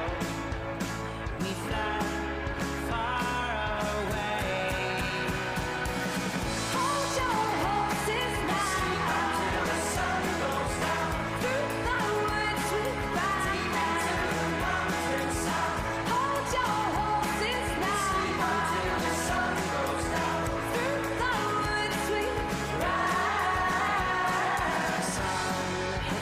scars and some with scratches.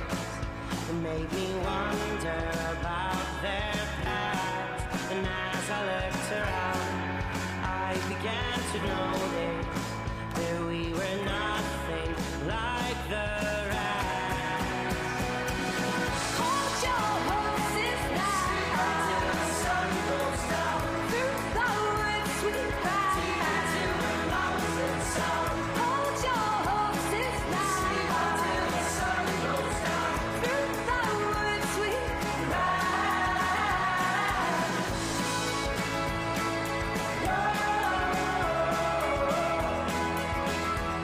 We sleep until the sun goes down.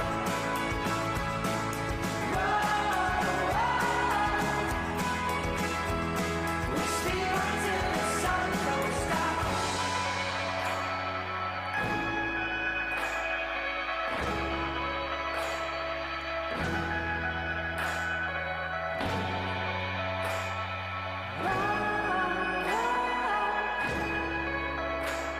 We sleep until the sun goes down. Hold your horses now until the sun goes down. Through the woods we ride till the mountains sound. Hold your horses now until the sun goes down. Through the woods we ride. Hold your horses now until the sun goes down. Through the woods we ride. Hold your horses now until the sun goes down. Through the woods we ride.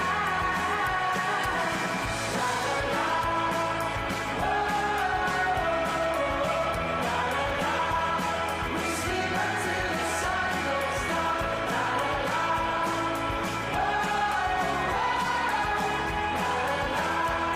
We sleep until the sun goes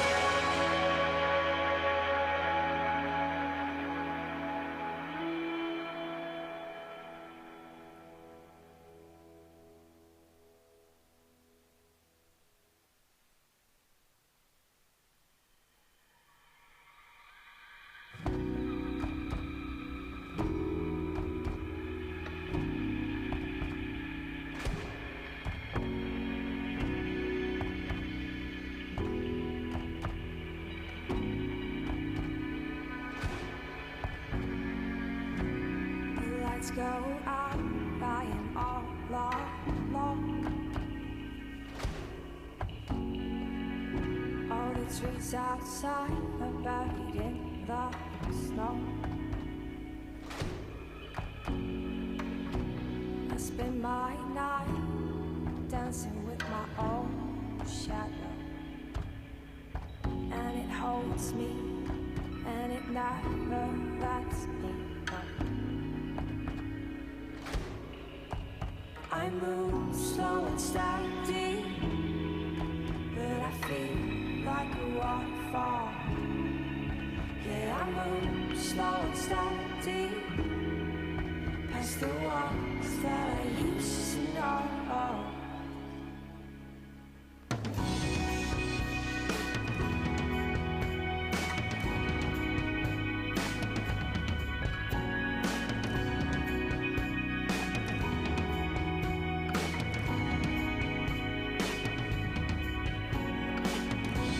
My dear old friend, take me for a spin.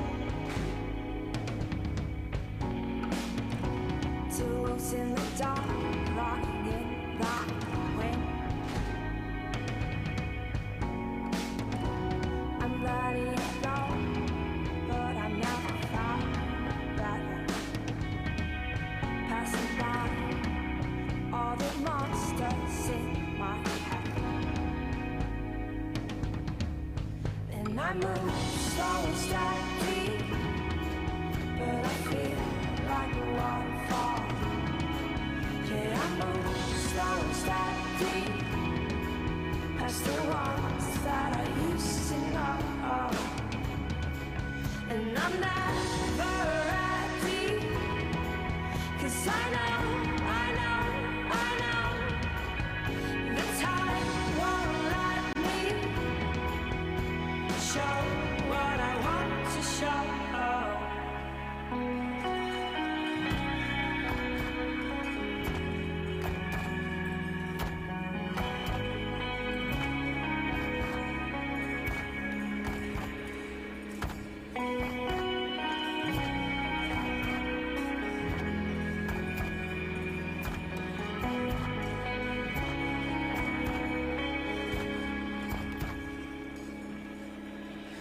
I move slow and steady, but I feel like a waterfall.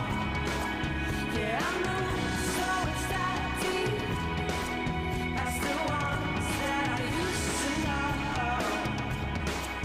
And I'm never ready, 'cause I know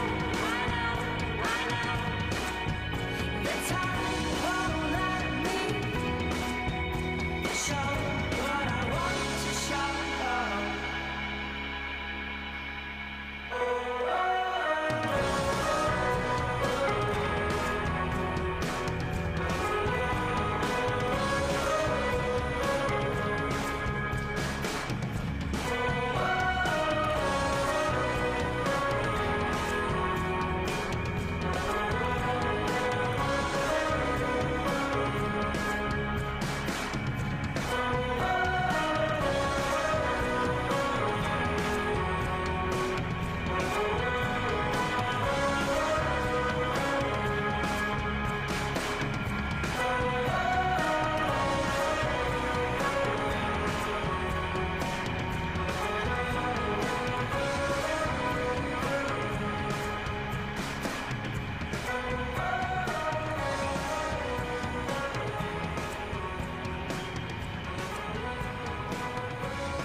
We came here on his back, and we caught your eye. The salty ocean wind made the seagulls cry. The rocking of his house had me holding on, but I knew that I was safe from there on out.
an empty house. So hold my hand, I'll walk with you, my dear. The stars creak as you sleep, it's keeping me awake. It's the house telling you to close your eyes. And some days I can't even trust myself. It's killing me to see you this way. 'Cause though the truth may not be this, ship will carry our bodies safe to shore.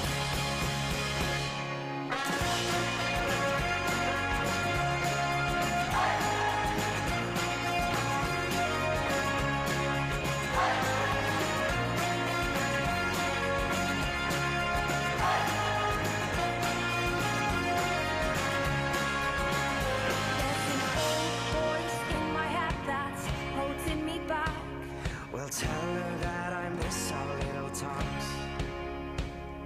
Soon it will be over and buried with our past. We used to play outside when we were young and full of life and full of love. Some days I don't know if I am wrong or right. Your mind is playing tricks on you, my dear. 'Cause though the truth may not be this, ship will carry our bodies safe to shore. Don't listen to a word I say. The screams all sound the same. Though the truth may not be this, ship will carry our bodies safe to shore.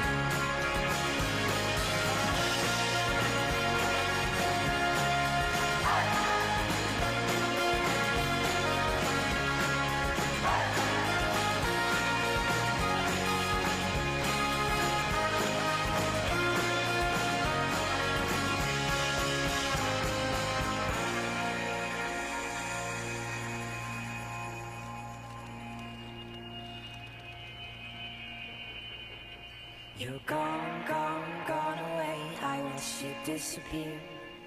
All that's left is a ghost of you. Now we're torn, torn, torn apart. There's nothing we can do. Just let me go, we'll meet again soon. Now wait for me. Please hang around. I'll see you whenever I sleep. Don't listen to a word I say. The screams all sound the same.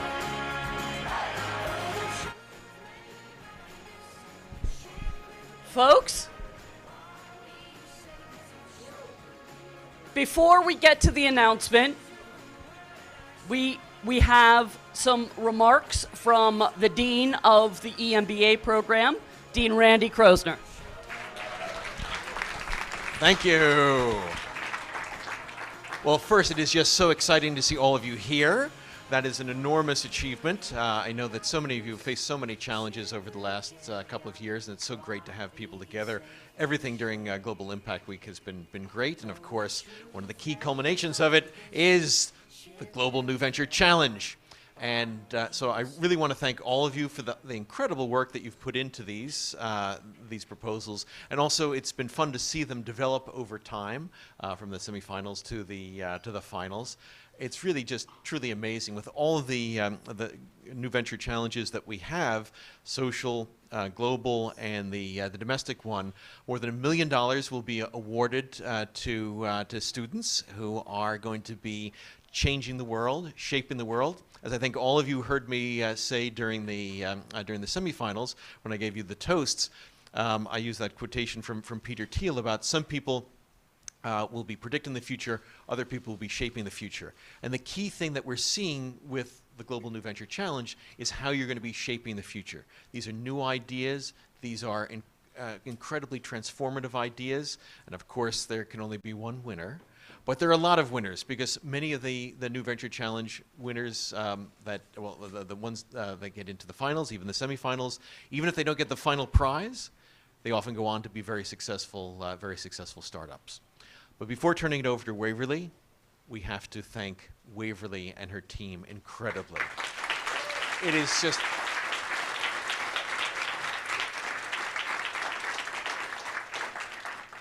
this is just the heart and soul of Waverly is in everything that we do in New Venture Challenge, Global New Venture Challenge. It is always so thrilling for me to be able to be part of this and to just barely be able to give my thanks to Waverly and her team, as well as to all of the judges who give an incredible amount of time and incredible amount of feedback. And so let me turn it over to Waverly to get the answer. Thanks, Randy. Randy, thank you for that. There are a lot of people that I need to thank. I'll make it quick. Obviously, we want to thank our sponsors. The generosity of our sponsors is why we can put on a production like this and why we can make some investments in some really, really terrific companies. So again, a round of applause thanking our sponsors.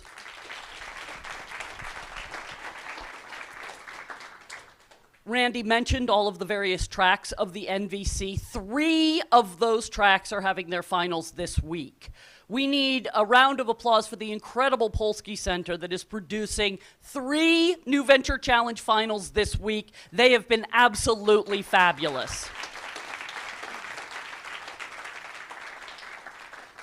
And then I know my teams absolutely want to thank the folks who have been with us from the beginning. This is not a 2-week class. This is a 9-month process. And Amber and Liz have been with us through it the entire way, so let's thank them.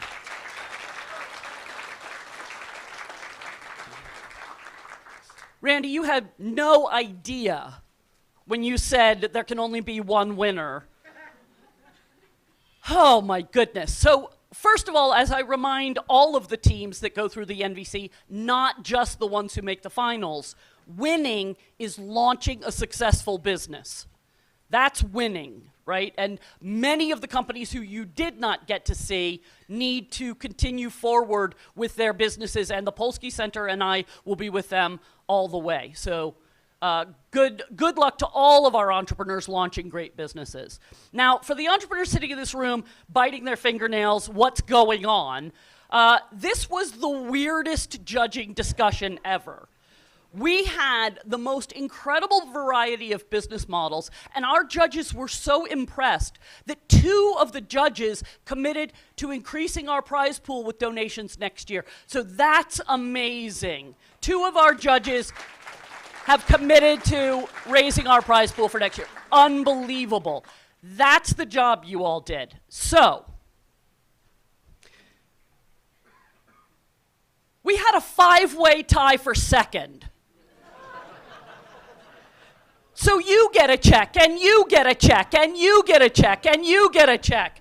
In second place for $15,000, Farong.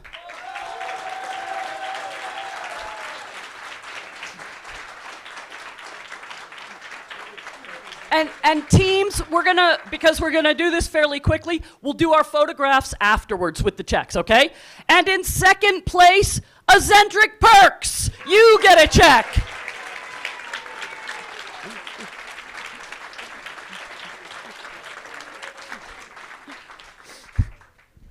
And in second place, Ozone, you get a check.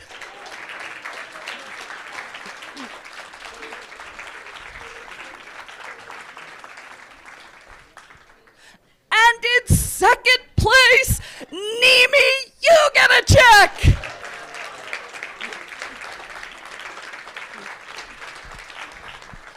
And in second place, Tobley, you get a check.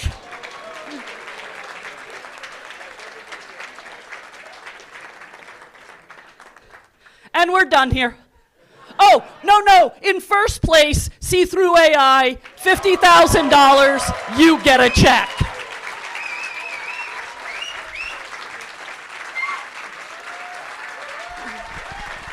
Woo!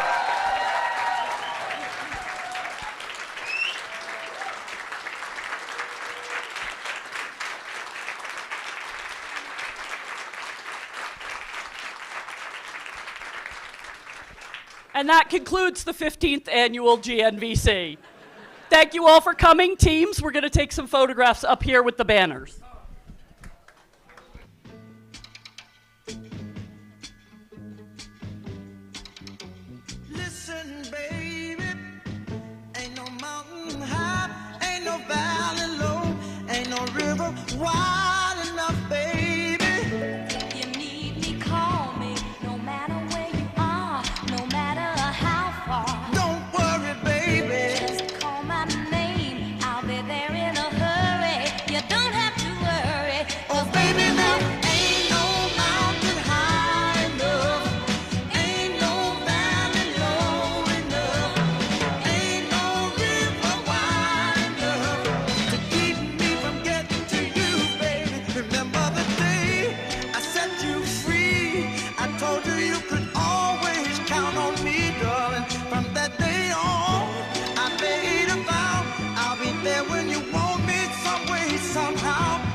can't touch this.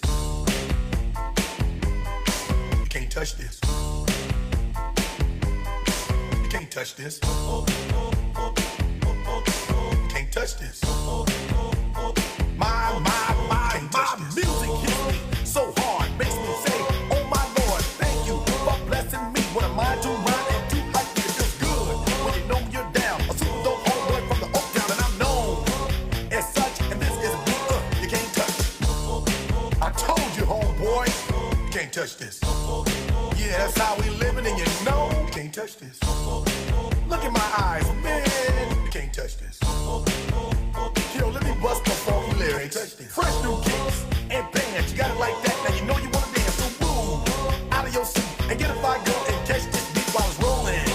Hold on, pump a little bit and let them know what's going on like that, like that. Hold on a minute, just don't fall on back. Let them know that you're too much, and this is a beat they can't touch. Yo, I told you can't touch this. Why you standing there, man? You can't touch this. Yo, sound the bell, school is in, sucker. You can't touch this. Give me a song, a rhythm, making them sweat. That's what I'm giving them now. They know. You talk about the hammer, you're talking about a show that's hyped and tight. Singles are sweating so fast, them a white or a tape. To learn what it's gonna take in the 90s to burn the charts. Legit. Either work hard or you might as well quit. That's word, because you know you can't touch this. You can't touch this.